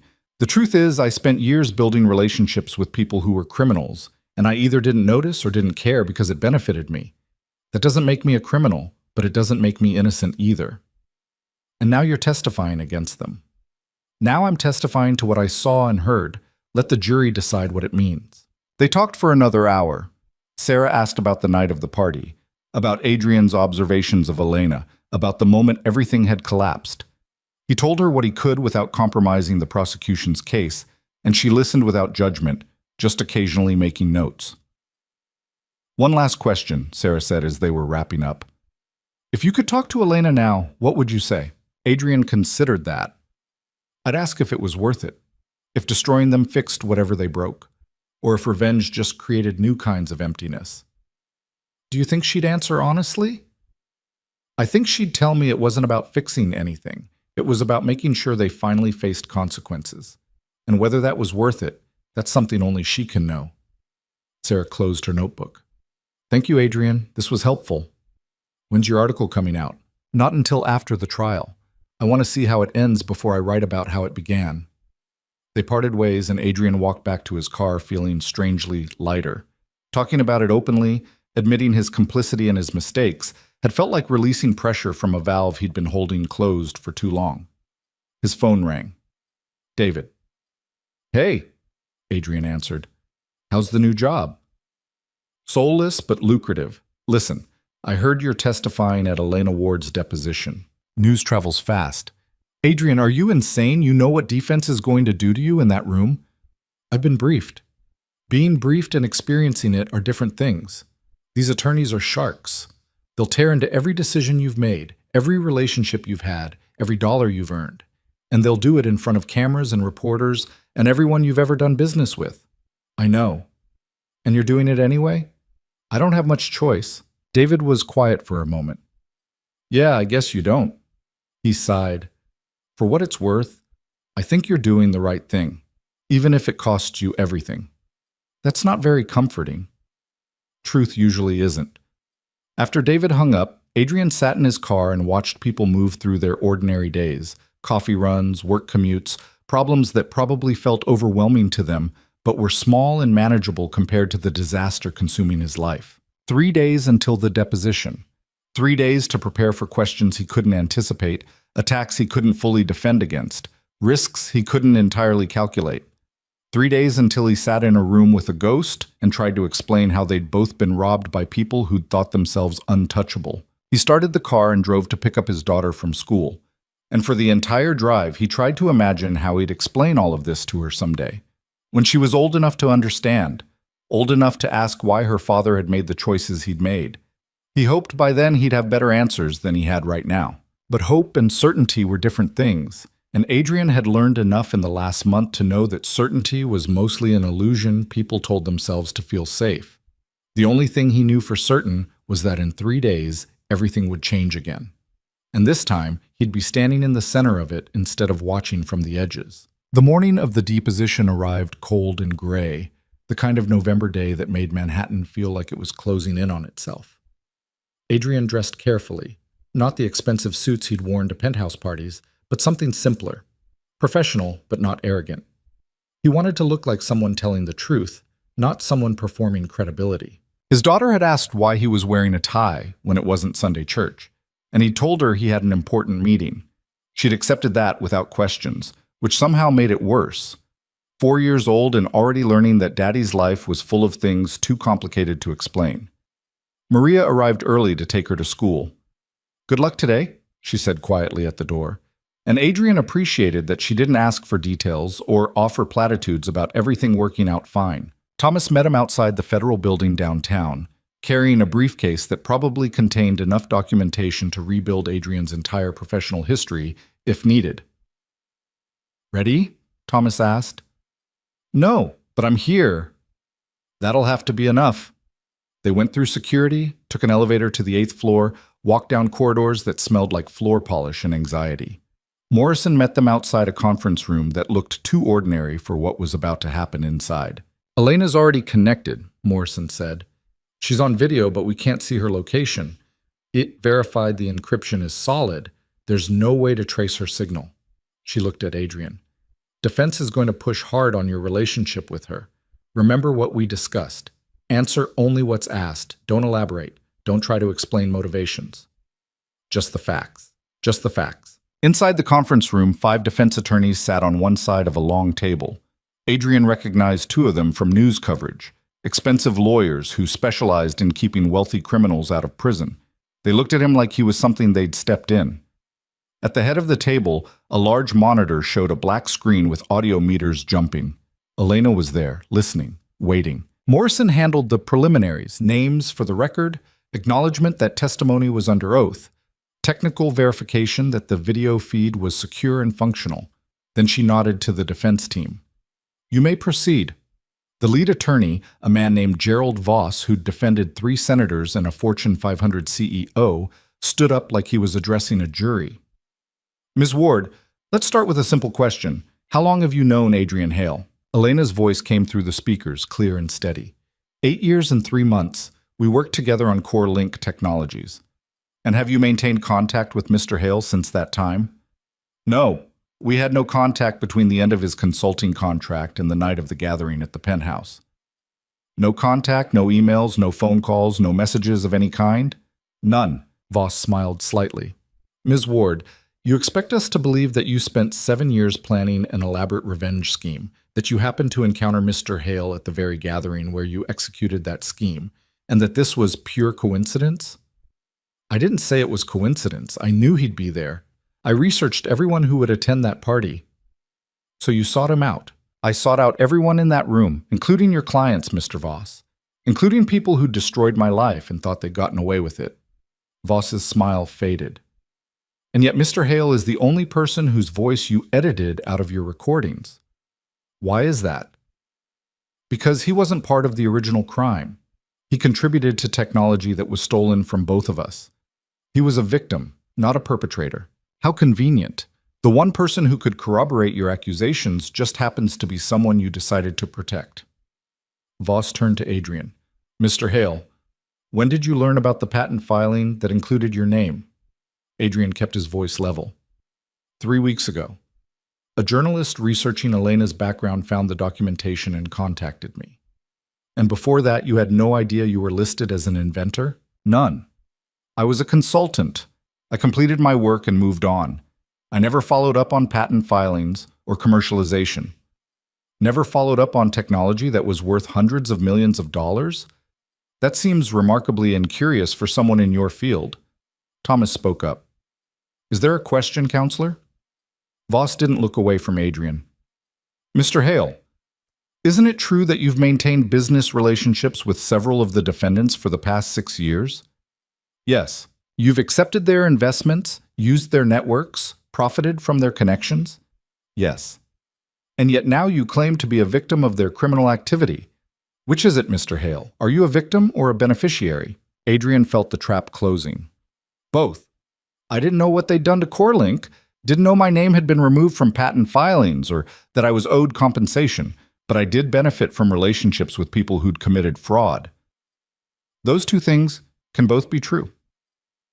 How convenient that you discovered your victim status just as federal investigators needed witnesses against my clients. I discovered it when a journalist found public records that I'd never looked for. The timing was coincidental, not convenient. Voss pulled out a document. Mr. Hale, this is your immunity agreement with the federal prosecutors. You're aware that this protects you from charges related to your associations with the defendants? Yes. And you're aware that if these defendants are convicted, you could file civil suits seeking damages for stolen intellectual property, potentially worth millions of dollars?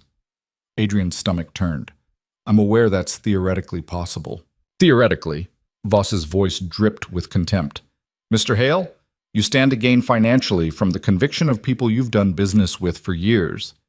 You've been granted immunity for your own questionable associations, and you expect us to believe your testimony is objective? I expect you to believe I'm telling the truth about what I saw and heard, the truth as shaped by Ms. Ward, who edited recordings to remove your voice and protect you from scrutiny. Voss turned back to the monitor. Miss Ward, let's talk about those edits. You removed portions of conversations where Mr. Hale participated. Why? Elena's response was immediate. Because his participation was minimal and not relevant to the criminal activity I was documenting. He asked a few questions, made polite conversation. Nothing that contributed to evidence of fraud. But you made that determination unilaterally. You decided what was relevant and what wasn't. You tampered with evidence to protect someone you claim is just a coincidental associate. I protected someone who was innocent of the crimes I was exposing. That's not tampering. That's accuracy. Accuracy? Voss's voice rose. You faked your own death, spent 7 years in hiding, infiltrated a private gathering under false pretenses, and recorded conversations without consent. And you have the audacity to talk about accuracy? I have the audacity to talk about justice, something your clients have avoided for nearly a decade. The room went quiet. Adrian watched the defense attorneys exchange glances, recalibrating their approach. Elena had just given them ammunition, admitted to deception, to manipulation, to actions that could be framed as vigilante justice rather than legitimate evidence gathering. Another attorney stood up, a woman named Patricia Kern, who specialized in destroying witness credibility. Miss Ward, you claim you've had no contact with Mr. Hale for 8 years. Can you prove that? How does one prove the absence of contact? Exactly. You can't. Which means we only have your word that you and Mr. Hale didn't coordinate this entire scheme. Kern pulled out more documents. Mr. Hale, these are your phone records for the past year, subpoenaed as part of discovery. Can you explain the 17 calls to numbers that registered as unknown or private? Adrian felt sweat prickle at his neck. I get spam calls, telemarketing, wrong numbers. 17 calls that you answered and that lasted more than 30 seconds each. That's a lot of wrong numbers, Mr. Hale. I don't track every call I receive. Sometimes I answer before I realize it's spam. Or sometimes you answer because it's Ms. Ward calling from an untraceable number to coordinate your testimony. Thomas cut in. Unless you have evidence that any of those calls came from Ms. Ward, this is pure speculation. It's reasonable inference based on suspicious patterns, Kern shot back. She turned to Elena's video feed. Ms. Ward, did you contact Mr. Hale at any point in the last year? No? Not once? Not even after you decided to move forward with your plan? Not once. Then how did you know he'd be at the gathering? I knew everyone who'd be invited. I'd been working for the catering company for 6 months. I saw the guest lists for every event. Kern smiled.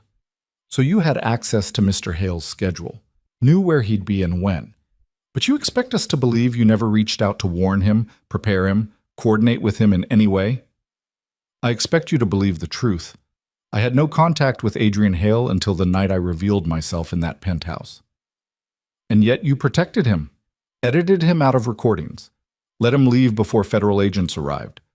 Why would you do that for a stranger? Elena was quiet for a moment. When she spoke again, her voice had changed, softer, more raw. Because when they stole CoreLink, they didn't just steal from me. They stole from everyone who'd contributed to building it. Adrian was a consultant who did good work and deserved credit. When they erased his name from the patent filings, they robbed him just like they robbed me. Maybe he didn't know it happened. Maybe he never would have known if I hadn't exposed them. But that doesn't make it less real. But postpones guys. How touching, Kern said. A vigilante with a conscience. Tell me, Ms. Ward, did you feel this protective of all the people whose lives you disrupted? The employees who lost jobs when you froze company accounts? The retirees whose pensions were affected by your actions? The people who committed the crimes are responsible for those consequences, not me. I exposed fraud. What happened after that is on them. You destroyed evidence, manipulated financial systems, and caused chaos that affected thousands of innocent people. That's not exposure, Ms. Ward. That's revenge. Adrian watched Elena's audio meters jump as she responded. Call it whatever you want. Your clients committed crimes and avoided consequences for 7 years. I made sure they finally faced accountability. If that's revenge, then fine. But it's also justice. The deposition continued for 6 more hours. Defense attorneys rotated through, each one attacking from different angles, questioning Elena's credibility, Adrian's motivations, the legitimacy of the recordings, the methods used to obtain evidence. They were systematic and brutal, turning every answer into another question, every explanation into potential proof of conspiracy. By the time Morrison called for a break, Adrian's head throbbed and his throat was dry from answering the same question 17 different ways. In a small room down the hall, Thomas handed him water and aspirin. You're doing fine. They're fishing. They haven't landed anything concrete. They've established that Elena and I both benefit from convictions, that we both had access to information about each other, that there are gaps in our ability to prove we didn't coordinate. Gaps aren't proof. The jury will see that defense is grasping at straws. Thomas checked his watch. We've got 15 minutes, then we go back in for round 2. Adrian drank his water and tried to prepare himself for more of the same, but when they returned to the conference room, the atmosphere had shifted. The defense attorneys were huddled together, whispering urgently. Morrison looked tense. Voss stood as soon as everyone was seated.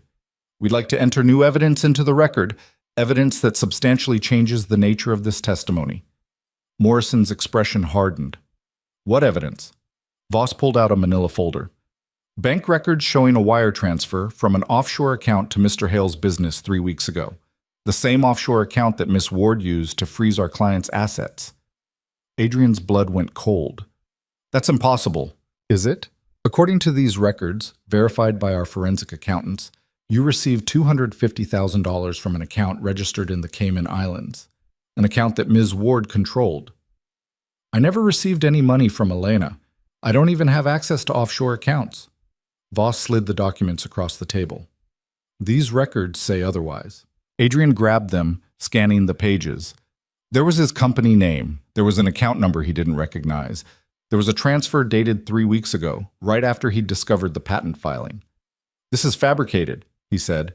Someone planted this to discredit my testimony. Or Ms. Ward paid you to testify in a manner favorable to the prosecution, Kern said. $250,000 is a substantial incentive to lie under oath. Thomas grabbed the documents, studied them quickly. These need to be verified. Anyone can create fake bank records. Until we confirm their authenticity, they've been verified, Voss interrupted, by 3 separate forensic accountants. The transfer is real. The account exists, and Mr. Hale's denial only makes his testimony more suspect. Morrison stood. We need to recess. Now. Absolutely not, Voss said. This is our deposition. We have the right to question the witness about evidence of potential perjury and coordination. You have the right to question, but I'm advising my witness to stop answering until we've verified these documents and determined their legitimacy. The room erupted in argument, defense attorneys demanding answers, Morrison insisting on verification, Thomas pulling Adrian aside to whisper urgently about how to respond. Through it all, Elena's video feed remained active, her audio meters bouncing with sounds Adrian couldn't interpret. Finally, her voice cut through the chaos. Stop! Everyone turned toward the monitor. The transfer is real, Elena said quietly. I made it 3 weeks ago. Adrian felt like he'd been punched. What? I transferred money to your company account because you deserved compensation for stolen intellectual property. I knew you'd never pursue it yourself, never hire lawyers and fight for what was owed. So I took it from the accounts I'd frozen, accounts full of money stolen from me and from you, and I gave you what you were owed. You can't just... Adrian couldn't find words. You can't transfer money without consent. That's illegal? Yes. So is stealing someone's life work. So is fraud and tax evasion and market manipulation. I did a lot of illegal things to expose people who did worse illegal things. Adding one more to the list doesn't change anything. Voss looked like he'd just won the lottery. So you admit it. You paid Mr. Hale to support your accusations. I gave him money he was owed. Money that should have come from licensing fees and patent royalties over the last 7 years. If he'd known his name was on those patents, he could have filed civil suits years ago. I just expedited the process. Without his knowledge or consent. Yes. Which means Mr. Hale has been receiving money from you and didn't disclose it in his testimony today. Adrian stood up, his chair scraping loud against the floor. I didn't know. I swear I had no idea that money came from Elena. I thought... He stopped, realizing he couldn't remember actually checking his business accounts in the last 3 weeks. Everything had been chaos. He'd been focused on legal preparation, on keeping his company from complete collapse, on protecting his daughter.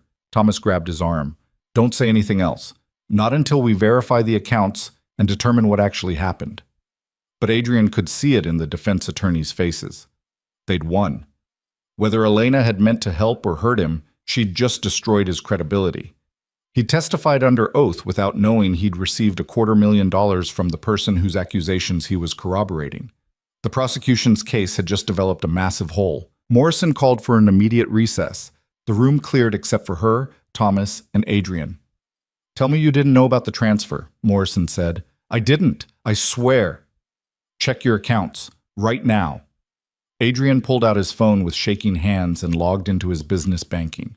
It took 3 tries to get the password right. When the account finally loaded, he scrolled back through transactions. There it was. 3 weeks ago. A wire transfer from International Holdings, LLC for $250,000. He'd been so focused on calls from lawyers and interviews with FBI agents that he hadn't even noticed a massive deposit. I didn't see it, he said numbly. I've been in survival mode. I haven't checked balances in weeks. That's not going to matter to a jury, Morrison said. All they'll hear is that you received money from Elena Ward and didn't disclose it.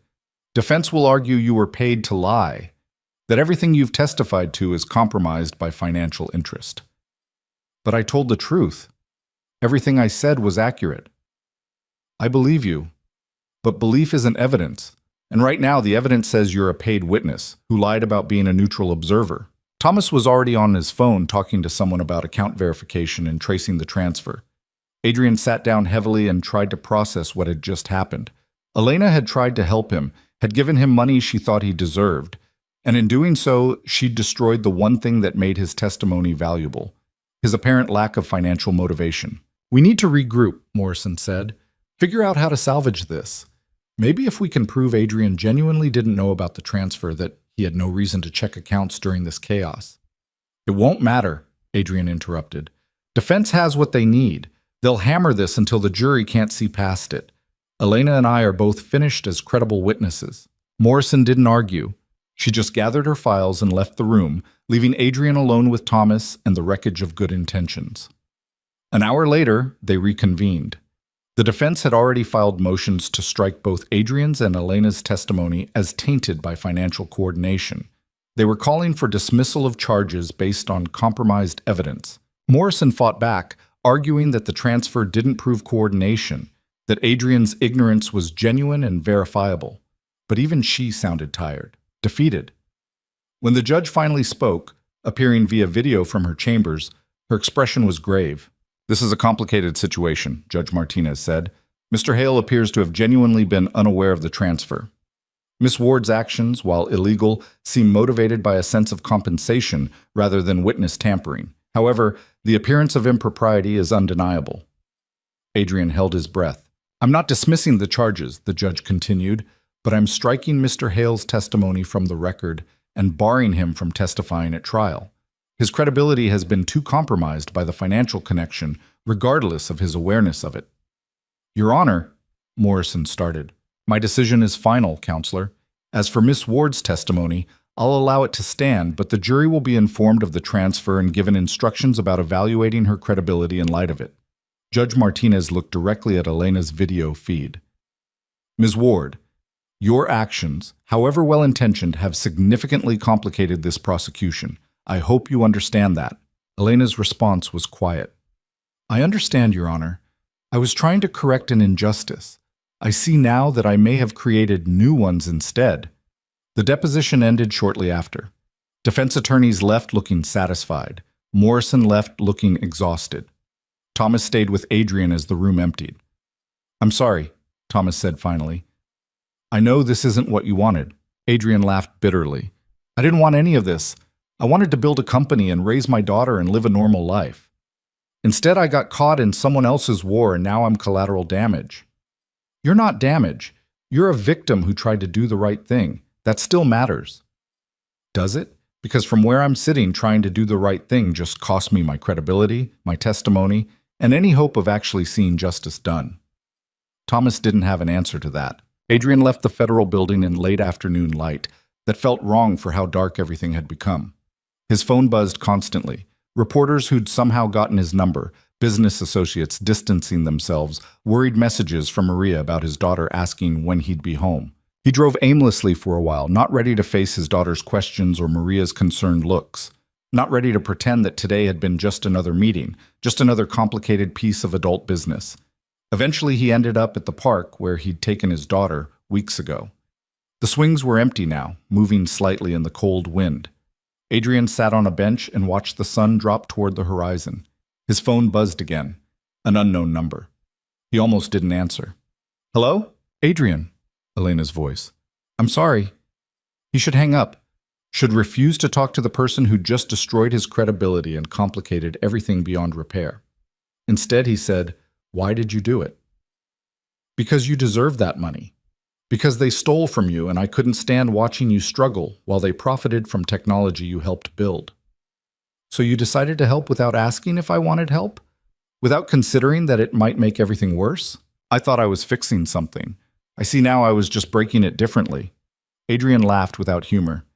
"Yeah, that seems to be going around." Silence on the line. Then Elena spoke again, her voice carrying 7 years of exhaustion. "I spent so long being invisible, being the person no one noticed or cared about. And I told myself it was strategy, that I was gathering evidence and building a case and preparing perfect revenge.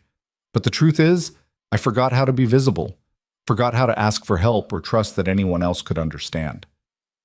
"So you did everything alone?" "Yes, and I told myself that made me strong, that independence was power." She paused. "But watching what happened today, watching you get hurt because I tried to help in the only way I knew how, I realize independence can also be isolation. And isolation makes you do things that feel right in the moment but damage everyone around you." Adrian thought about his own isolation. The years of building a company alone, of making decisions without consulting anyone, of keeping people at arm's length because trust felt dangerous. He told himself he was protecting his daughter, protecting himself. But maybe he'd just been afraid of being vulnerable. "I don't know if they're going to convict," Elena said quietly. "The defense did what they needed to do today, created doubt, made me look like a vigilante and you look like a paid witness. The jury might decide that even if the defendants committed crimes, our methods of exposing them were too questionable to trust. And if they walk, then they walk. And I disappear for real this time. And 7 years of planning amounts to nothing but a spectacular failure." Adrian heard the defeat in her voice and recognized it because he felt it too. They'd both tried to fight systems bigger than themselves. Both tried to stand up against corruption and power. Both learned that good intentions didn't guarantee just outcomes. "There's a journalist named Sarah Mitchell," Adrian said. "She knew you at MIT. She's writing about all of this." "I know. She called me last week. I didn't answer." "Maybe you should. Tell her your side. Not for the trial, but for the record. So when people look back at this, they understand why you did what you did." "What good would that do?" "I don't know, but I'm tired of being silent. Tired of watching truth get buried under legal technicalities and media narratives. Maybe the jury won't convict. Maybe the system will protect the people it always protects. But at least there'll be a record of what actually happened. That has to count for something." Elena was quiet for so long, Adrian thought she'd hung up. Then, "Adrian? Yeah? Thank you. For trying. For testifying even when it cost you everything. For being one person in that room who actually gave a damn about something beyond money and power. I didn't do it for noble reasons. I did it because I was scared and angry and didn't know what else to do." That's the most honest thing anyone said through this entire mess. The call ended. Adrian sat on the bench until the park lights flickered on and the cold made his hands numb. Then he drove home to his daughter, who was waiting with Maria and 1,000 questions about where he'd been. He told her he'd had a hard day, that sometimes grown-up work didn't go the way you planned, that he loved her more than anything in the world, and that would never change no matter what happened. She accepted this with the resilience of children who trust their parents even when they don't understand the details. They read stories before bed, and she fell asleep holding his hand like she used to when she was younger, and storms scared her. Adrian stayed there long after she was asleep, watching her breathe, thinking about legacy and choices, and the gap between who you want to be and who you actually are when tested. The trial lasted 6 weeks. Adrian watched coverage from a distance, read articles, saw snippets on news channels, but didn't attend in person. His testimony had been struck from the record. His role in the story was finished. The jury deliberated for 4 days. When they finally returned, they convicted on some charges and acquitted on others. Marcus Reinhardt got 15 years. Veronica Chen got 8. Jonathan Westbrook got 12. Catherine Aldridge was acquitted entirely, her lawyers successfully arguing that being present at a party where crimes were discussed didn't make her complicit. It was partial justice, imperfect. Some people punished, some people escaping, most of the damage already done regardless of verdicts. Elena Ward never testified at trial. The prosecutors decided her credibility was too compromised after the transfer revelation.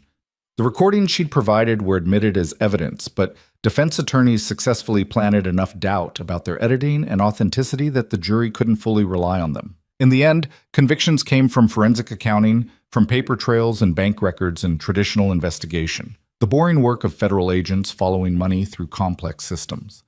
Elena's spectacular exposure had started the process, but it couldn't finish it alone. She disappeared completely after the trial.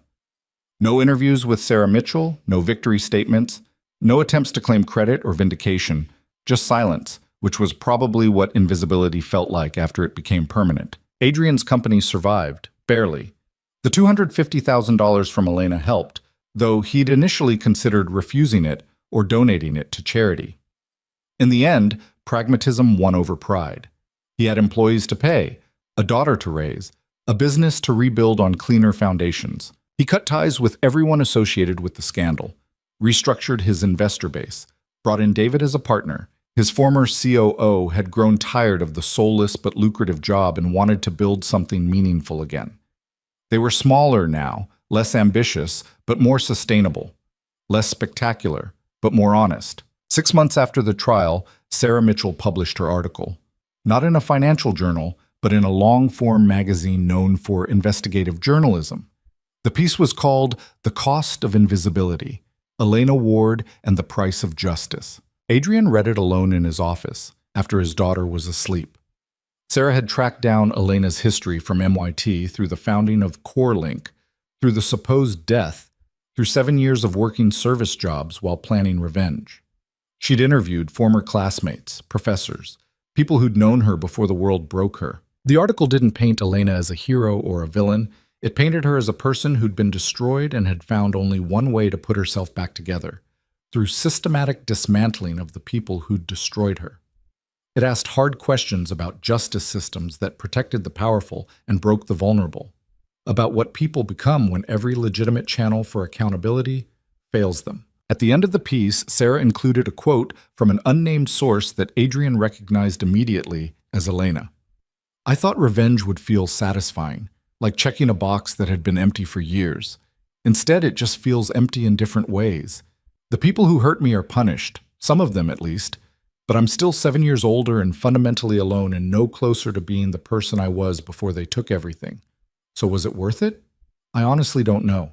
Ask me again in another 7 years when the anger finally fades and I can see clearly what I actually accomplished versus what I destroyed along the way." Adrian closed the article and sat in the quiet of his office thinking about anger and justice, and the ways people try to make sense of damage they didn't deserve.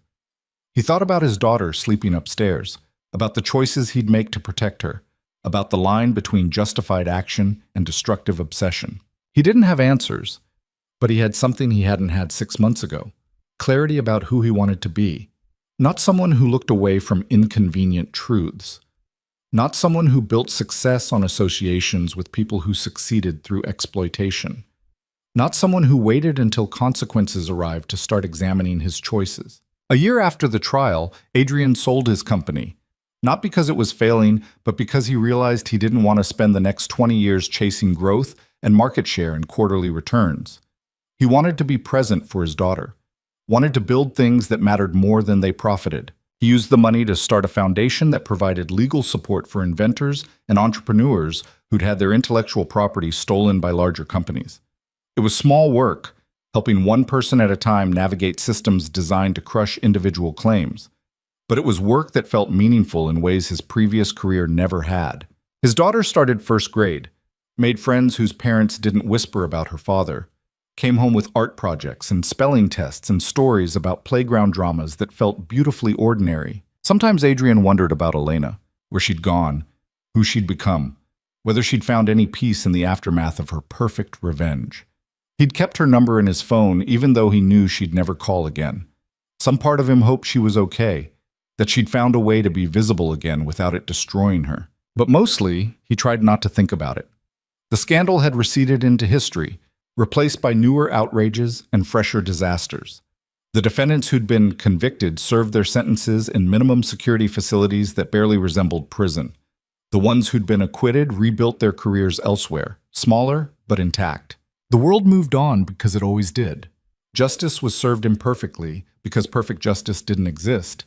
People made choices and lived with consequences and tried to be better than they'd been while knowing they'd probably fail sometimes. On his daughter's 7th birthday, Adrian took her to the park, the same one where he'd sat after the disastrous deposition, where she'd swung on swings and asked if he was scared of his puzzle. She was bigger now, braver, capable of pumping her legs high enough to go flying. Adrian watched her from a bench, his phone silent in his pocket, his calendar clear of obligations that felt more important than this moment. "Daddy, watch!" she called out, jumping from the swing at the height of its arc. She landed hard, stumbled, fell to her knees. Adrian started to get up, but she was already pushing herself upright, brushing dirt off her jeans, laughing. "Did you see?" she asked, running over. "I jumped so high." "I saw." "That was brave." "I scraped my knee a little." She showed him the minor injury with pride. But it was worth it. Adrian cleaned the scrape with a wipe from the first aid kit he always carried now. Put on a bandage featuring cartoon characters she was probably too old for, but still loved. Watched her run back to the swings to try again. Was it worth it? The question Elena had posed in Sarah's article? Adrian thought about everything that had happened: the exposure, the scandal, the trial, the partial justice, the personal cost. Thought about his destroyed reputation and rebuilt life, about Elena's 7 years of planning and uncertain outcome. He didn't know if revenge was ever truly worth its cost. Didn't know if justice achieved through questionable means still counted as justice. Didn't know if the gap between who people wanted to be and who they actually became could ever fully close. But watching his daughter jump from swings and get up laughing, he knew that trying mattered. That standing up when it would be easier to look away created space for something better to exist. That imperfect justice was still better than perfect silence. His phone buzzed, an unknown number. After all this time, his heart still jumped slightly, wondering if it might be Elena with some final word, some conclusion to a story that had ended without real resolution. It was a spam call about his car's extended warranty. Adrian laughed and declined it and put his phone away. Some stories didn't get neat endings. Some questions never received satisfying answers. Some people disappeared into the invisibility they'd chosen and never came back.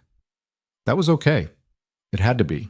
Because life wasn't about perfect resolutions or complete justice or revenge that actually satisfied.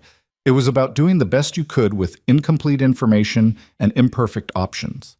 About trying to be present for the people who mattered. About building something worth keeping even when the world made that complicated. His daughter called him over to push her on the swings again, and Adrian went, leaving behind thoughts of penthouse parties and federal depositions, and the woman who'd spent 7 years becoming invisible to execute perfect revenge that turned out to be anything but perfect. The city moved around them, millions of people with their own struggles and choices and attempts to navigate systems that weren't designed to be fair. Some would succeed, some would fail. Most would exist somewhere in between, doing their best and hoping it was enough. Adrian pushed his daughter higher, her laughter cutting through the cool air, and decided that maybe it was enough after all. Not perfect, not complete, not everything he'd hoped for when this all started, but enough to keep moving forward, enough to believe tomorrow might be better than today, enough to make the trying worthwhile, even when the outcomes remained uncertain. And in a world where perfect justice was a fantasy and complete redemption impossible, enough was all anyone could really ask for. The sun dropped lower, painting the sky in shades of orange and purple. Adrian's daughter eventually tired of the swings and they walked home together, her small hand in his, talking about school and friends and what they'd have for dinner. Behind them, the park emptied as families headed home, as the day gave way to evening, as one moment faded into the next in the endless progression of ordinary life. Somewhere in the city, a woman who used to be Elena Ward probably watched the same sunset and thought about the same questions, about worth and cost, and whether revenge delivered what it promised. Adrian hoped she found her answers, hoped she built something new from the ashes of what she'd burned, hoped she learned that invisibility, chosen or forced, was no way to live. But he'd never know. And that was okay too, because some connections exist only for moments, serving their purpose and then ending. Some people touch your life and change it and then disappear. Some stories remain unfinished. The only story Adrian could control was his own. And that story, messy and imperfect as it was, kept going. One day at a time, one choice at a time, one moment of trying to be better than he'd been. It wasn't spectacular. It wasn't the life he'd imagined when he was young and ambitious and thought success meant power and wealth. But it was real. It was honest. It was his. And for the first time in longer than he could remember, that felt like enough.